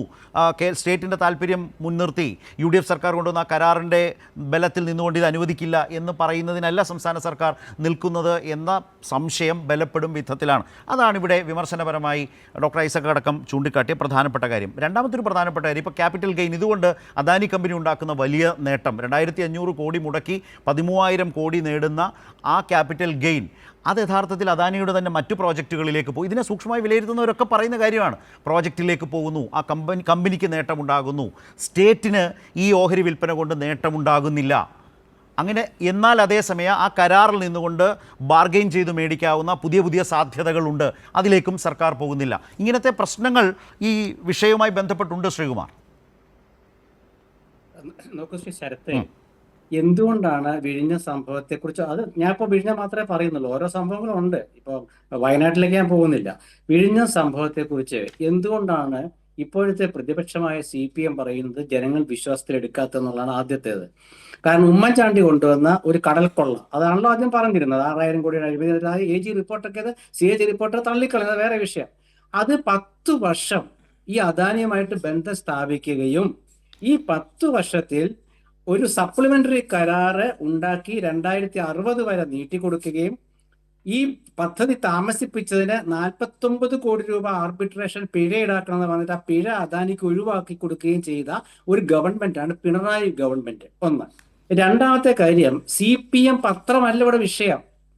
ഇവര് മുഖ്യമന്ത്രി നിയമസഭയിൽ പറഞ്ഞു ഞാൻ അറിയാത്ത കാര്യമാണെന്ന് പറഞ്ഞു. പക്ഷെ പ്രതിപക്ഷം അറിഞ്ഞിരുന്നു, CPM അറിഞ്ഞിരുന്നു. CPM അറിഞ്ഞത് എന്തുകൊണ്ടാണ്? അത് CPM പത്രത്തിൽ വാർത്ത വന്നു. അത് 1-ാം തീയതിയോ 2-ാം തീയതിയോ ഒക്കെ ആയിക്കോട്ടെ. അതിനുശേഷം ഞാൻ CPMന്റെ പത്രത്തിൽ ജൂലൈ 2-ാം തീയതി വന്ന വാർത്ത മാത്രമേ എടുക്കുന്നുള്ളൂ. ജൂലൈ 2-ാം തീയതിത്തെ വാർത്ത എന്താ? 13,000 കോടി രൂപയുടെ ഓഹരി MSC വാങ്ങിക്കുന്നത് LDFന്റെ ദീർഘവീക്ഷണം കൊണ്ടാണ്. LDF നടത്തിയ കോൺക്ലേവിൽ, വിഴിഞ്ഞം കോൺക്ലേവിൽ മെഡിറ്ററേനിയൻ ഷിപ്പിംഗ് കമ്പനി, അതായത് MSC പങ്കെടുത്തു.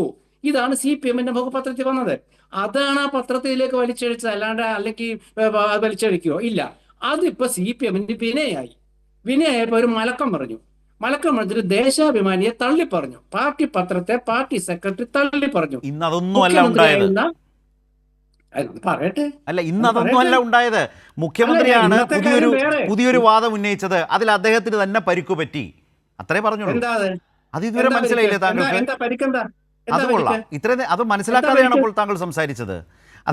എനിക്ക് ഇപ്പോഴാണ് അത് മനസ്സിലായത്. സോറി, അതാ കാണിച്ചുതരാം. മുഖ്യമന്ത്രിക്ക് പരിക്ക് പറ്റി നിങ്ങൾ സ്ക്രീനിൽ കാണിച്ചുതരാം. പറഞ്ഞുതരാം. അതായത് സ്ക്രീനിൽ തന്നെ കാണാം. അദ്ദേഹം ഞാൻ പ്രേക്ഷകരോടും കൂടിയല്ലേ നമ്മൾ ഈ സംസാരിക്കുക, അതുകൊണ്ടാണ്. അതായത് മുഖ്യമന്ത്രി ഇന്ന് വാർത്താ സമ്മേളനത്തിൽ വളരെ ഡ്രമാറ്റിക് ആയിട്ട്, ദേശാഭിമാനിയാണ് ആദ്യമായി ഈ വാർത്ത ജൂൺ 5-ന് എഴുതിയത്. എന്ന് പറഞ്ഞു. അത് തെറ്റാണെന്നാ പറഞ്ഞത്. അത് തെറ്റാണെന്ന്. അതിനു മുമ്പ് മാതൃഭൂമി എഴുതി, അതിനു മുമ്പ് എക്കണോമിക് ടൈംസ് എഴുതി. മുഖ്യമന്ത്രി പറഞ്ഞത് ശരിയല്ല എന്ന് തൊട്ടുപിറകെ തന്നെ മറ്റു മാധ്യമങ്ങളുമൊക്കെ ഈ വാർത്ത കൊടുത്തിരുന്നു. ഇത്തരമൊരു നീക്കം നടക്കുന്നു. അത് ദേശാഭിമാനി അറിഞ്ഞു. ദേശാഭിമാനി മാത്രം ആദ്യം അറിഞ്ഞു, നിങ്ങളാരും അറിഞ്ഞില്ലല്ലോ എന്നൊക്കെ വാർത്താ സമ്മേളനത്തിൽ ചോദിക്കുന്ന വിധത്തിൽ അതിനെ വളരെ ഡ്രമാറ്റിക്കായി അവതരിപ്പിച്ചു. തൊട്ടുപിറകെ തന്നെ അത് ശരിയല്ല ചീഫ് മിനിസ്റ്റർ എന്ന് കേരളം പറഞ്ഞു എന്നേ പറഞ്ഞുള്ളൂ. നമുക്ക് കേരളം പറഞ്ഞത് പറയണ്ട, CPM പറഞ്ഞത് പറഞ്ഞാൽ മതി. അവരാരും ഈ കേരളത്തിലല്ലേ? അവരും ഈ കേരളത്തിന്റെ ഭാഗമല്ലേ? നിങ്ങൾ അതെ, നോക്കൂ ശരത്ത്, നിങ്ങളുടെ വാദം ഇവിടെ നിലനിൽക്കില്ല. എന്താണ് മുഖ്യമന്ത്രി പറഞ്ഞതെന്ന് വ്യക്തമായിട്ട് തന്നെ പറഞ്ഞിട്ടുണ്ട്. CPM പത്രം ഇത് 3-ാം തീയതി കൊടുത്തു എന്ന് പറഞ്ഞ് ശരിയാണ് അദ്ദേഹം. അതിനു മുമ്പ് 2 പത്രത്തിൽ പറയട്ടെ, അതിനു മുമ്പ് 2 പത്രത്തിൽ വന്നു എന്ന് അത് പറഞ്ഞില്ല അദ്ദേഹം. അത് പറഞ്ഞില്ല എന്ന് മാത്രമല്ല, ഈ കപ്പ് ദേശാഭിമാനിക്ക് കൊടുത്തു, അത് തെറ്റായിരുന്നു ഇന്നത്തെ ദിവസം നമ്മൾ പറഞ്ഞു. ശരത്തെ, ഞാൻ തന്നെ പറഞ്ഞല്ലോ അത് തെറ്റ്. അത് മുഖ്യമന്ത്രി 3-ാം തീയതി പറഞ്ഞത് തെറ്റാണെന്ന് നിങ്ങൾ എടുത്തോളൂ. അത് ഞാൻ തന്നെ അങ്ങോട്ട് പറഞ്ഞില്ല. അതുകൊണ്ട് കാര്യമില്ലല്ലോ. 3-ാം തീയതി അദ്ദേഹം ബോധപൂർവം മറച്ചുവെച്ച ഒരു യാഥാർത്ഥ്യത്തെ കേരളം അദ്ദേഹത്തെ തന്നെ ധരിപ്പിച്ചു. അത് CMന്റെ കാൽക്കുലേഷൻസിലേക്ക് കാര്യങ്ങളെ എത്തിക്കാൻ വേണ്ടി ഇങ്ങനെ അവതരിപ്പിച്ചാൽ അത് ശരിയാവില്ല കേട്ടോ എന്ന് കേരളം പറഞ്ഞു എന്നാണ് ഞാൻ പറഞ്ഞത്. നോക്കൂ ശരത്തെ, ഇത് നിങ്ങൾ പാർട്ടി സെക്രട്ടറിക്ക് ഇല്ലാത്ത കാര്യം നിങ്ങൾക്ക് എന്തിനാ? പാർട്ടി സെക്രട്ടറി പറഞ്ഞ എന്താണെന്നറിയാമോ? ദേശാഭിമാനി അത് കൊടുക്കാൻ പാടില്ലായിരുന്നു ആ വാർത്ത. കേട്ടില്ലേ ഗോവിന്ദ ഭാഷ പത്രസമ്മേളനം? അതോടൊന്നും എടുത്ത് അതൂടെ കാണിക്ക്. പാർട്ടി പത്രം കൊടുക്കാൻ ഞാൻ ചോദിച്ചത് അതല്ലല്ലോ. നമ്മൾ സംസാരിച്ചത് അതല്ലല്ലോ. മുഖ്യമന്ത്രി സെലക്റ്റീവായിട്ട് പിക്ക് ചെയ്തു. നിങ്ങൾ 3 പേരുണ്ട്. അല്ല, നമ്മൾ തന്നെയാണ് സെലക്റ്റീവ് പിക്കിംഗ് നടത്തിയപ്പോൾ സെലക്റ്റീവായിട്ട് പിക്ക് ചെയ്തതിലെ പെശകാണ് ഞാൻ സൂചിപ്പിച്ചത്. അല്ലല്ല, നോക്കൂ, നിങ്ങൾ പറഞ്ഞത് മുഖ്യമന്ത്രി 3-ാം തീയതി എന്ന് പറഞ്ഞ് ശരി, ഞാൻ സമ്മതിച്ചെന്നേ. 1-ാം തീയതി മാതൃഭൂമി കൊടുത്തു. അത് മാതൃഭൂമി തിരുവനന്തപുരം ഡിഷൻ മാത്രമേ കൊടുത്തത്. മാതൃഭൂമി അല്ല, ഞാൻ പറയട്ടെ ശരത്തെ, ഞാൻ പറയുന്നത് ജനങ്ങൾ കേൾക്കണമല്ലോ. CPM പ്രവർത്തകർ ഞാൻ പറയുന്നത് കേൾക്കണ്ടേ? അതായത് CPMന്റെ മുഖപത്രത്തിൽ വാർത്ത വരുന്നതിന് മുമ്പ് മാതൃഭൂമി കൊടുത്തു. അത് ഓൾ കേരള അവർ കൊടുത്തില്ലെന്നാണ് മാതൃഭൂമിയിലത്തെ ഉത്തരവാദിത്തപ്പെട്ടവർ ഞാൻ അന്വേഷിച്ചപ്പോൾ എന്നോട് പറഞ്ഞത്. എക്കണോമിക് ടൈംസ് ഞാൻ കണ്ടില്ല, കാരണം സാമ്പത്തികത്തിനല്ലാത്തതുകൊണ്ട് ഞാൻ അങ്ങനത്തെ ഒരു പത്രത്തിലേക്ക് പോകാറില്ല. അപ്പൊ അതുകൊണ്ട് ആ കാര്യം ഞാൻ മാതൃഭൂമിയിൽ ദേശാഭിമാനി ഒതുക്കുകയാണ്. പിന്നെ ഇവിടെ വിഷയം എന്താ വെച്ചാൽ, എന്താ വിഷയം എന്താ? ഈ വിഴിഞ്ഞം പദ്ധതി ഞങ്ങളാണ് കൊണ്ടുവന്നത്, MSc വരുന്നത് ഞങ്ങൾ കാരണമാണ്, MSc വന്ന ഞങ്ങളുടെ കോൺക്ലേവിൽ പങ്കെടുത്തതാണ് എന്ന് പറഞ്ഞ CPM എന്തിനു കാരണം മറിഞ്ഞു? എന്തിനു മലക്കം മറിഞ്ഞു? എന്തിനിപ്പോ അഴിമതി ഉന്നയിക്കുന്നു എന്ന ചോദ്യമാണ് VD സതീശൻ ഉന്നയിക്കുകയും ഇതൊക്കെ ചൂണ്ടിക്കാണിക്കുന്നത്. അത് ഗോവിന്ദ മാഷ് പറഞ്ഞു, CPM പത്രം അങ്ങനെ എഴുതാൻ പാടില്ലായിരുന്നു. ഇനി ഞങ്ങൾ ആ പത്രത്തെ ശ്രദ്ധിക്കും. ഞങ്ങൾ അവരെ ആ പത്രം ശേഷമാണ്, അല്ല ഒരു മിനിറ്റ് ഒന്ന് പറഞ്ഞ് തീർക്കട്ടെ. അതിനുശേഷമാണ് ആ എഴുതിയ ലേഖകൻ പറഞ്ഞത് ഓഹരി കൈമാറ്റം സർക്കാരിന്റെ അനുമതിയോടുകൂടി മാത്രമേ നടക്കൂ. ഫേസ്ബുക്ക് പോസ്റ്റ് ഇപ്പൊ ഞാൻ കണ്ടതാണ്. ഇനി വേറൊരു കാര്യമുണ്ട്. ഈ ചർച്ച അതൊക്കെ പോട്ടെ, അതിലേക്ക് ഞാൻ സ്റ്റിക്ക് ഓൺ ചെയ്യുന്നില്ല. ഇത് ചർച്ച അതല്ലല്ലോ. അതായത് വിഷയം എന്താ വെച്ചാൽ, എന്തുകൊണ്ടാണ് ഇപ്പൊ CPM എന്താ പ്രശ്നം? വിഴിഞ്ഞത്തെ പ്രശ്നം എന്താ ഇപ്പൊ CPM? അതായത് VD സതീശന്റെ ഗവൺമെന്റ് കാലത്ത് MSCയുമായിട്ട് ധാരണ ഉണ്ടാക്കിയിട്ട് കൂടുതൽ കപ്പൽ വന്നിട്ട് വിഴിഞ്ഞം തുറമുഖ, അതായത് വിഷൻ സമുദ്ര, മനസ്സിലായല്ലോ, മിഷൻ സമുദ്ര എന്നുള്ളതിന്റെ ഒരു ബജറ്റ് നിർദ്ദേശമുണ്ട്. അതനുസരിച്ച് VD സതീശൻ പോകും. അതുകൊണ്ട് തുറമുഖ വകുപ്പ് കൈവശം വെച്ചത്, ധനവകുപ്പ് കൈവശം വെച്ചത്, അതൊക്കെ ശ്രീ തോമസ് ഐസക്കിനും അറിയാം. പിന്നെ ചോദിക്കാം എന്തിനാ വെച്ചതെന്നൊക്കെ ചോദിക്കാം. അതിനാണെന്ന് VD സതീശൻ പറഞ്ഞത് 29 വകുപ്പും IT വകുപ്പും കൈകാര്യം ചെയ്ത പിണറായി വിജയന്റെ കാര്യം ഞാൻ പറയണോ എന്നൊക്കെ ചോദിച്ചാൽ ആ വെല്ലുവിളിയാണ് ശ്രീ ലാൽകുമാർ. അല്ലാണ്ട് VD സതീശൻ പറഞ്ഞ ഒറ്റ കാര്യത്തിൽ ഞാൻ കൃത്യം പറയുന്നു, ഈ ഗവൺമെന്റ് എന്ത് തെറ്റാണ് ചെയ്തത് എന്ന് ആരും പറഞ്ഞിട്ടില്ല. ഈ ചർച്ചയിൽ പങ്കെടുക്കുന്ന നിങ്ങൾ 3 പേരും പറഞ്ഞിട്ടില്ല. ശരി, ഞാൻ ശ്രീ തോമസ് ഐസക്കിലേക്ക് വരികയാണ്. എൻ്റെ ചോദ്യം ഞാൻ വീണ്ടും ഒന്ന് താങ്കളെ ഓർമ്മിപ്പിക്കുകയാണ്. അടുത്ത തവണ ആ ചോദ്യത്തിലേക്ക് വരുന്നെങ്കിലാകാം. ഈ സർക്കാർ, അതുതന്നെയാണ് അതിലെ എന്ത് തെറ്റ് എന്ന ചോദ്യത്തിന് ഉയരുന്നൊരു ചോദ്യം, മറുചോദ്യം ഇതാണ്: ഈ സർക്കാർ അദാനിയുടെ ഓഹരി വിൽപ്പനയ്ക്ക് താല്പര്യപ്പെട്ടു നിൽക്കുന്നു, അതിന് കളമൊരുക്കും വിധത്തിലേക്കുള്ള സൗകര്യങ്ങൾ ചെയ്തു കൊടുക്കുന്നു എന്ന തോന്നൽ, ധാരണ ശക്തമാണ്. സർക്കാരിൻ്റെ മുൻകൂർ അനുമതി വാങ്ങും മുമ്പ് തന്നെ അവർ ബന്ധപ്പെട്ട സ്ഥാപനങ്ങളിലേക്ക് പോയിരിക്കുന്നു, ലെറ്ററുകൾ നൽകിയിരിക്കുന്നു എന്നത് തന്നെ ആ സംശയത്തെ ബലപ്പെടുത്തുന്നതല്ലേ? എന്ത് തെറ്റ് ചെയ്തു എന്ന് കൈമലർത്തുമ്പോൾ ഈ സംശയം സമൂഹത്തിൽ ശക്തമല്ലേ എന്ന എൻ്റെ ചോദ്യം അവിടെ തന്നെ ഉണ്ട്. അതവിടെ നിൽക്കട്ടെ. ശ്രീ ഐസക്ക്, അദ്ദേഹം ആ പോയിന്റിൽ തന്നെ നിൽക്കുകയാണ്. അത് തന്നെ പ്ലീസ്. യെസ്, ഇവിടെ ഏറ്റവും ഗൗരവമായ പ്രശ്നം എന്താണെന്നറിയാം? ഈ പറയണമൊന്നുമല്ല. അദാനിയുമായിട്ടുള്ള കരാർ പ്രകാരം സെക്ഷൻ 5(3) നമ്മുടെ വിഴിഞ്ഞത്തിന് 250 കിലോമീറ്ററിനുള്ളിൽ ഉള്ള ഒരു തുറമുഖത്തിൽ കൺട്രോളിംഗ് ഷെയർ ഉള്ള ഒരാൾക്ക് വിഴിഞ്ഞത്ത് 25%-ലേറെ ഓഹരി വാങ്ങാൻ അനുവാദമില്ല. അദാനി കമ്പനിക്ക് പോലും മേടിക്കാൻ പാടില്ല. MSC കമ്പനിക്ക് തൂത്തുക്കുടി ചിദംബരനാർ തുറമുഖത്തിൽ കൺട്രോളിംഗ് ഷെയർ ഉണ്ട്. എന്തിനാ മംഗലാപുരത്ത് ചർച്ചയ്ക്ക് പോയെന്ന ധാരണ? ഇവിടെ ഒരു അപേക്ഷ തരും, അപേക്ഷ പാസ്സാക്കണമെന്ന് പറയാനല്ല. MSC കമ്പനിക്ക് കരാറ് പ്രകാരം 49% പോയിട്ട് 25% ഷെയർ വിഴിഞ്ഞത്ത് വാങ്ങാൻ പറ്റില്ല. ഇത് സംബന്ധിച്ചുള്ള അനൗപചാരികമായ ചർച്ചയാണ് മംഗലാപുരത്ത് നടന്നത്.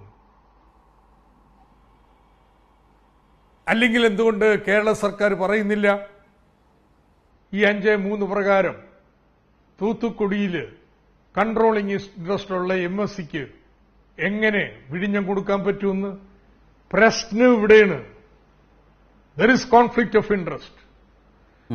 MSC കമ്പനി മോശം കമ്പനിയാണെന്നൊന്നും ഇവിടെ ഒരാൾക്കും അഭിപ്രായമില്ല.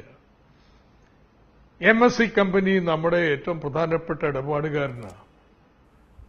അവരോടൊക്കെ നമ്മൾ ബന്ധങ്ങൾ പുലർത്തേണ്ടി വരും.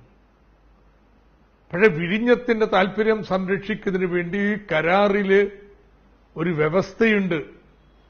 കോൺഫ്ലിക്റ്റ് ഓഫ് ഇൻട്രസ്റ്റ് പാടില്ല.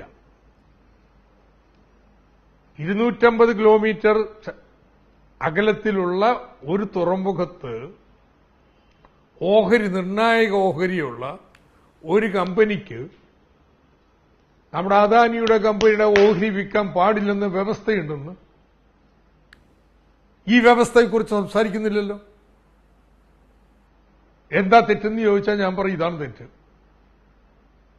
ഇതാണ് പ്രശ്നം, ഇതൊരു നിയമക്കുരുക്ക. എന്താ കേരള സർക്കാർ ചെയ്യാൻ പോണത്? ഇതിന് ഇളവ് കൊടുക്കാൻ പോയാ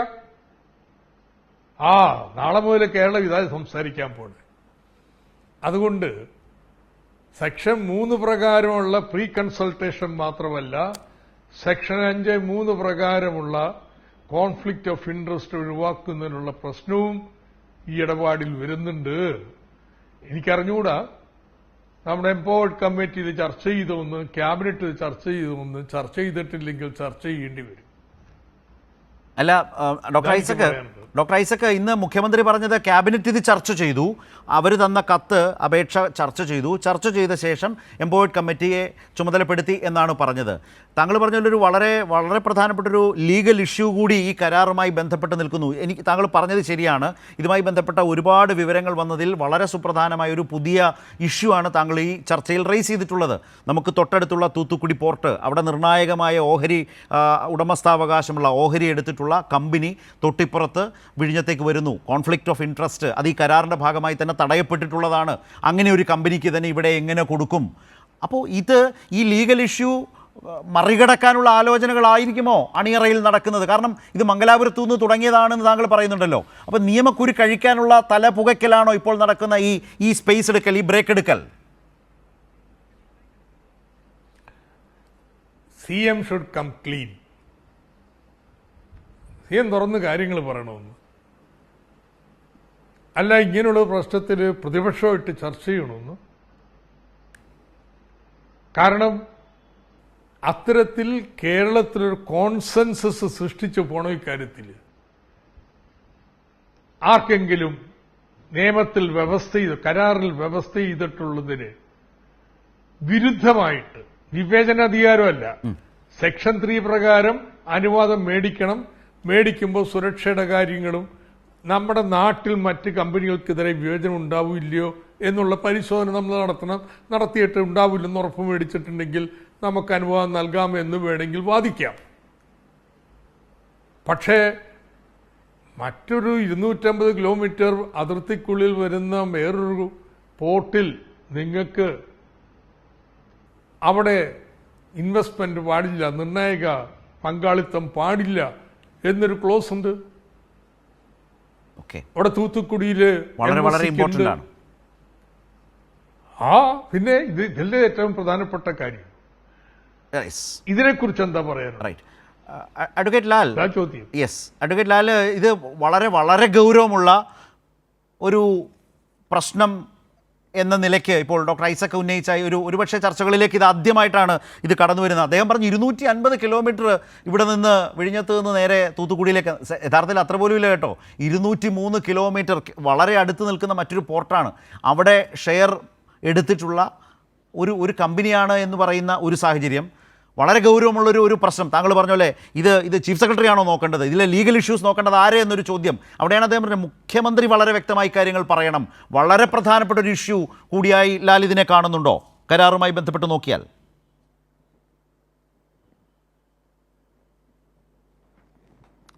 അതെ, നോക്കൂ, നമ്മുടെ കോസ്റ്റിൻ്റെ വർക്കിംഗ് അല്ലെ ഓപ്പറേഷനെ ഒരു കമ്പനി മൊണോപ്പൊളൈസ് ചെയ്യാൻ പാടില്ല എന്നുള്ളതാണ് ഇതിൻ്റെ പേർപ്പസ്.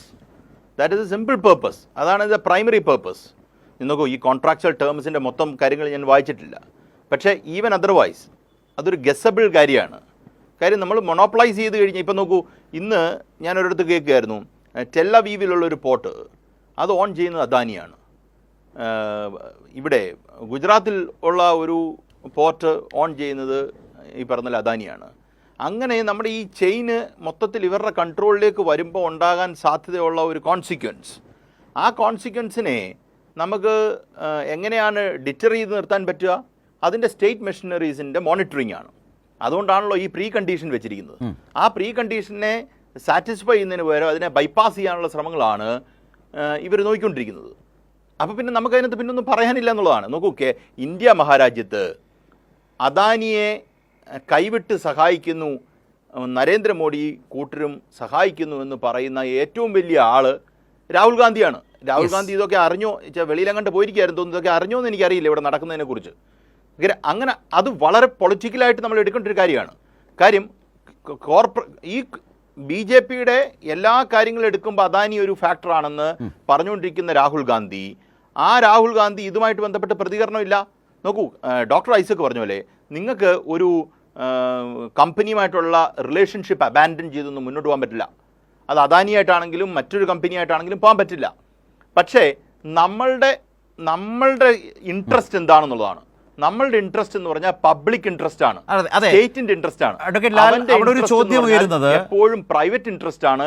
അവന് മൊണോപ്പൊളൈസ്. അവിടെ ലാൽ, ഒരു ചോദ്യം ഉയരുന്നത്, ഡോക്ടർ തോമസ് ഐസക് ഇതുമായി ബന്ധപ്പെട്ട് നടക്കുന്ന നിരവധി പ്രശ്നങ്ങൾ, ഇപ്പോൾ മുൻകൂർ അനുമതി തന്നെ വേണം സർക്കാരിൻ്റേതെന്ന് പറയുന്ന ഏറ്റവും അധികം ചർച്ചകളിൽ ഇടം പിടിച്ച വളരെ പ്രധാനപ്പെട്ട ഒരു ക്ലോസ് ആണ്. ഇപ്പോൾ തോമസ് ഐസക് പറഞ്ഞ വളരെ ഗുരുതരമായ എന്താണ്? ഞാൻ വായിച്ചു കേൾപ്പിക്കാം. ഞാൻ I just googled it out. 5.9 The concessionaire cannot directly or through its associates acquire, control or financial interest in the operations or services of any other ports situated within the distance of 250 kilometers from Vizhinjam port. If that share interest exists 25%. Now തൂത്തുക്കുടിയിലുണ്ട് MSCക്ക്.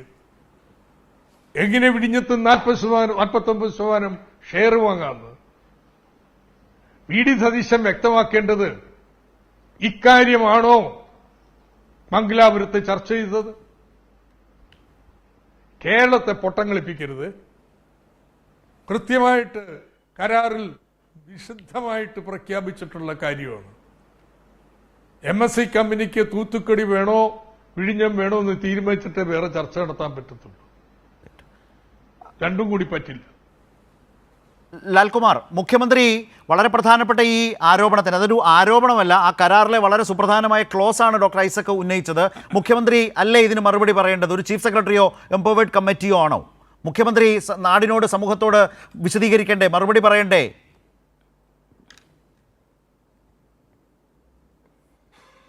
ഇത് ഒരിക്കലും അദ്ദേഹം മറുപടി പറയില്ല.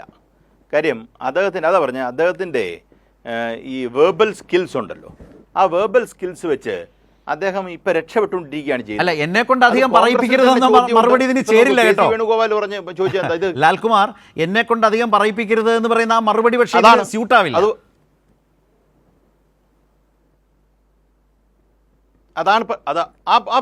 ആ പ്രയോഗം ഒന്ന് ആലോചിച്ച് നോക്കിയേ.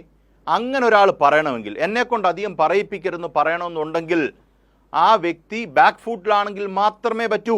ഓക്കെ, ബാക്ക് ഫുട്ടിലല്ലാതെ ഫ്രണ്ട് ഫുട്ടിൽ നിൽക്കുന്ന ഒരാൾക്ക് വളരെ കൃത്യമായി ഞാൻ എന്താണ് അദാനിയുമായിട്ട് പോയപ്പോൾ സംസാരിച്ചത് പറയുന്നതിന് എന്താണ്? സിമ്പിൾ ക്വസ്റ്റ്യൻ അല്ലേ? ആരാണ് ഈ പറയുന്ന ചാർട്ടേഡ് ഫ്ലൈറ്റിൻ്റെ പണം കൊടുത്തത്? എന്ത് പേർപ്പസിനാണ് പോയത്? ഓക്കെ, ഈ പറയുന്ന 3 ചോദ്യങ്ങൾക്കുള്ള മറുപടി കിട്ടുമ്പോൾ ഈ പറയുന്ന പല കാര്യങ്ങളും നമുക്ക് കണക്ട് ചെയ്യാൻ പറ്റും. ആ ചോദ്യത്തിനുള്ള മറുപടി ശ്രീകുമാറിയേട്ടന് പറയാൻ പറ്റുമോ? ശ്രീകുമാറിയേട്ടൻ പറയാൻ പറ്റില്ല. ഡോക്ടർ തോമസ് ഐസക്കിനോ ലാൽകുമാറിനോ ശരത്തിനോ പറയാൻ പറ്റില്ല. അപ്പം നിങ്ങൾ ഒരാളുടെ കാര്യം ഏറ്റെടുത്തിരിക്കുന്നു.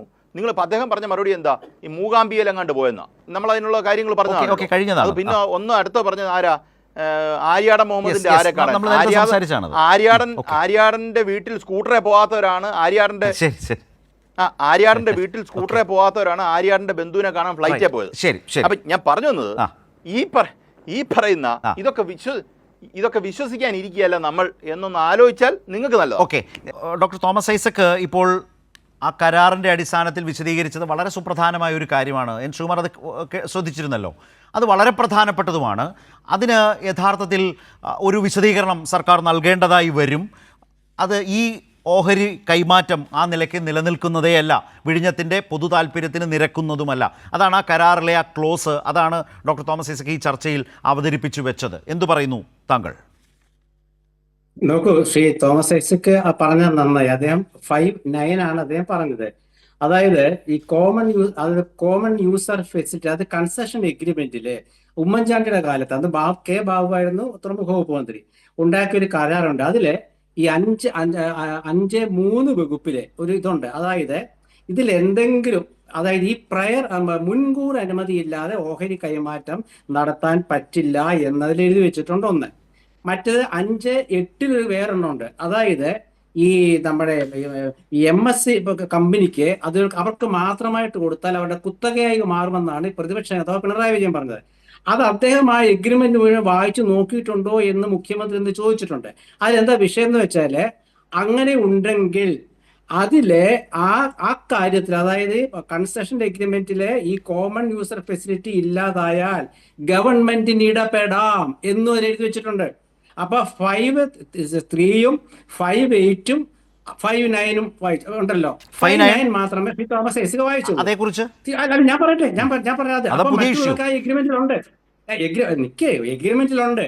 ഇനി ഈ ഓഹരി കൈമാറ്റം ഗവൺമെന്റിന്റെ താല്പര്യത്തിന് വിരുദ്ധമായിട്ട് നടക്കും എന്ന് ശ്രീ തോമസ് ഐസകിന് തോന്നുന്നുണ്ടാവില്ല. കാരണം എന്താ വെച്ചാൽ അദ്ദേഹം മന്ത്രിയായിരുന്ന ഒരാളാണ്.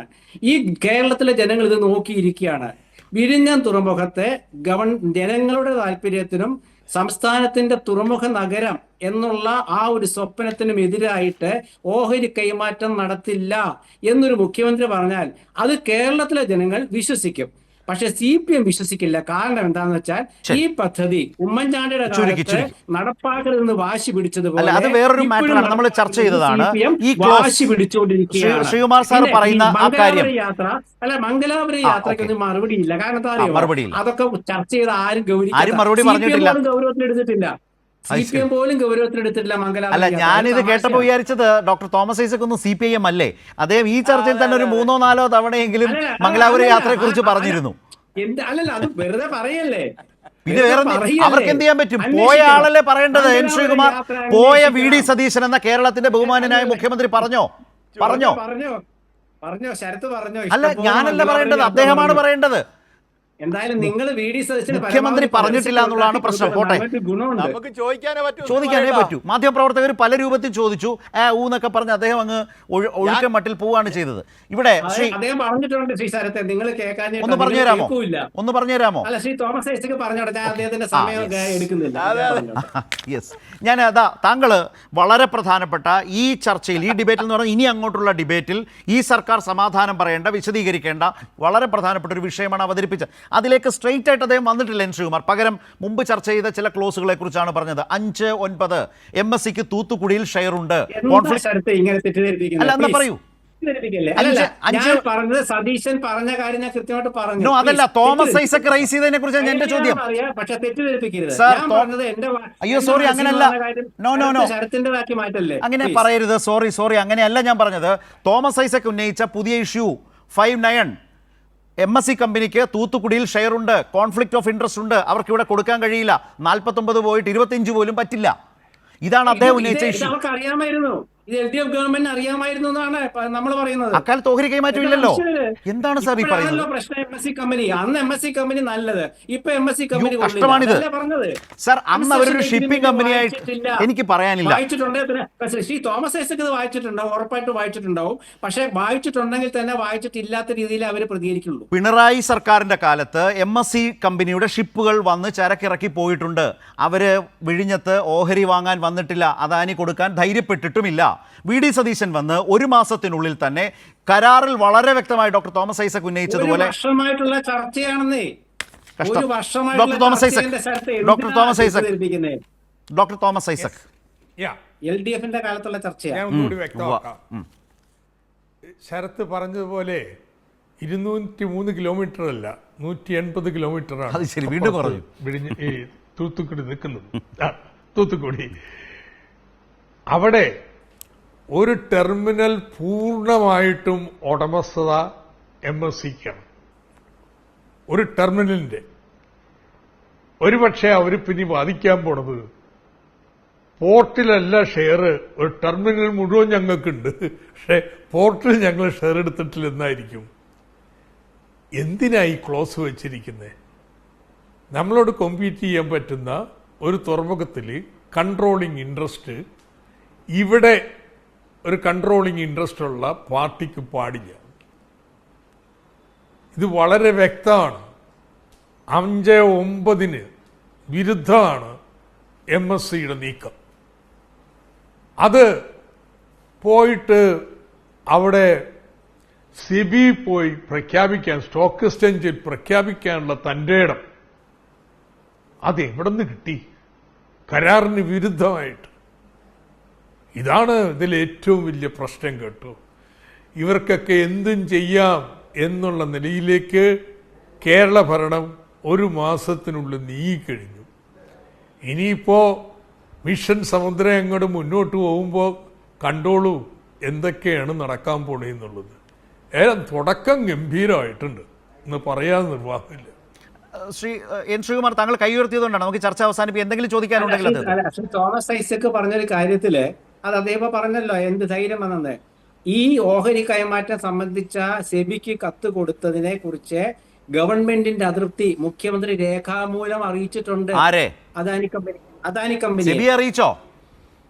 അല്ല, സെബി എന്തിനാ അറിയിക്കുന്നത്? അദാനി കമ്പനി അറിയിച്ചാ പോരെ? നിങ്ങൾ ചെയ്തത് ശരി അറിയിച്ചിട്ടുണ്ട്. അത് വാർത്ത വന്നതാ. അതൃപ്തിയല്ലെന്ന്, ഇത് തെറ്റാണെന്ന് പറയണമെന്ന് വാക്കിന് പിടിക്കണ്ട. ഞാൻ ഉള്ള കാര്യം പറഞ്ഞതാണ്. രേഖാമൂലം പറഞ്ഞിട്ടുണ്ട്. രേഖാമൂലം അദാനി അതൃപ്തി അറിയിച്ചിട്ടുണ്ട്. നിങ്ങൾ ചെയ്തത് ഗവൺമെന്റ് അറിയാതെ ഓഹരി കൈമാറ്റത്തിന് സെബിക്ക് കത്ത് കൊടുത്ത് ശരിയായില്ല. അത് അദാനിക്കാണോ കൊടുക്കേണ്ടത്? സെബിയിലേക്ക് നീങ്ങണമായിരുന്നോ സർക്കാർ? എനിക്കിപ്പോ അതൊന്നും അല്ല പ്രശ്നം. എന്റെ പ്രശ്നം 5-9 എന്താ കേരള സർക്കാർ പറയുന്നു? കാത്തിരിക്കാം. എന്താ കേരള മുഖ്യമന്ത്രി പറയുന്നു? ക്യാബിനറ്റ് ചർച്ച ചെയ്തോ? എംപവേർഡ് കമ്മിറ്റി ചർച്ച ചെയ്തോ? കേരളത്തോട് ചർച്ച ചെയ്തെങ്കിൽ ഇത്ര പ്രധാനപ്പെട്ട പ്രശ്നം എന്തുകൊണ്ട് പറഞ്ഞില്ല? എന്തിനു മറച്ചു വെച്ചു? 3 സെക്ഷൻ 3 പ്രശ്നം, 5-9 ആണ്. ലാൽകുമാർ, മാരകമാവുകയാണോ സ്ഥിതി? മുഖ്യമന്ത്രി പ്രതീക്ഷിക്കാത്ത ഒരു പ്രധാനപ്പെട്ട ചോദ്യം വരുന്നു. ഡോക്ടർ ഐസക് അത് ഈ ചർച്ചയിൽ വളരെയധികം സ്ട്രെസ് ചെയ്ത് ചോദിക്കുന്നു. സർക്കാരിൻ്റെ മുമ്പിൽ, ജനങ്ങൾക്ക് മുമ്പിൽ പറയാനൊരു മറുപടി തൽക്കാലമില്ല. ഇതാണോ അവസ്ഥ? മുഖ്യമന്ത്രി പറയേണ്ടി വരുമോ, വിശദീകരിക്കേണ്ടി വരുമോ? കേട്ടിട്ട് ലാൽ എന്ത് പറയുന്നു? നമുക്ക് വേഗം അവസാനിപ്പിക്കാം.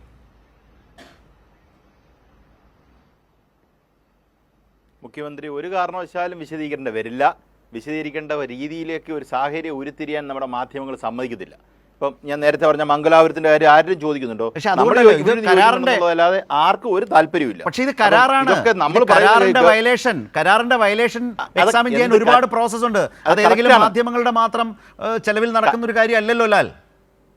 ഇവിടെ ഒരു ലീഗൽ പ്രോസസ് ഉണ്ട്. അവിടെ എങ്ങനെ സമാധാനം പറയും സർക്കാർ? ഞാൻ പറഞ്ഞത് അതാ ഞാൻ പറഞ്ഞത്.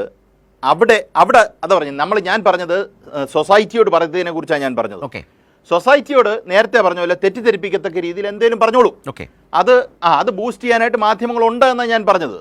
പിന്നെ ഈ ലീഗൽ പാരലൻസിലേക്ക് എടുത്തു കഴിഞ്ഞാൽ ആ കോൺട്രാക്ച്വൽ ഫ്രെയിംവർക്കിന് പുറത്തു പോയി മുഖ്യമന്ത്രി വിചാരിച്ചാൽ നടക്കില്ല. അല്ലെങ്കിൽ കോൺട്രാക്ട് അവർ അമെൻഡ് ചെയ്യണം.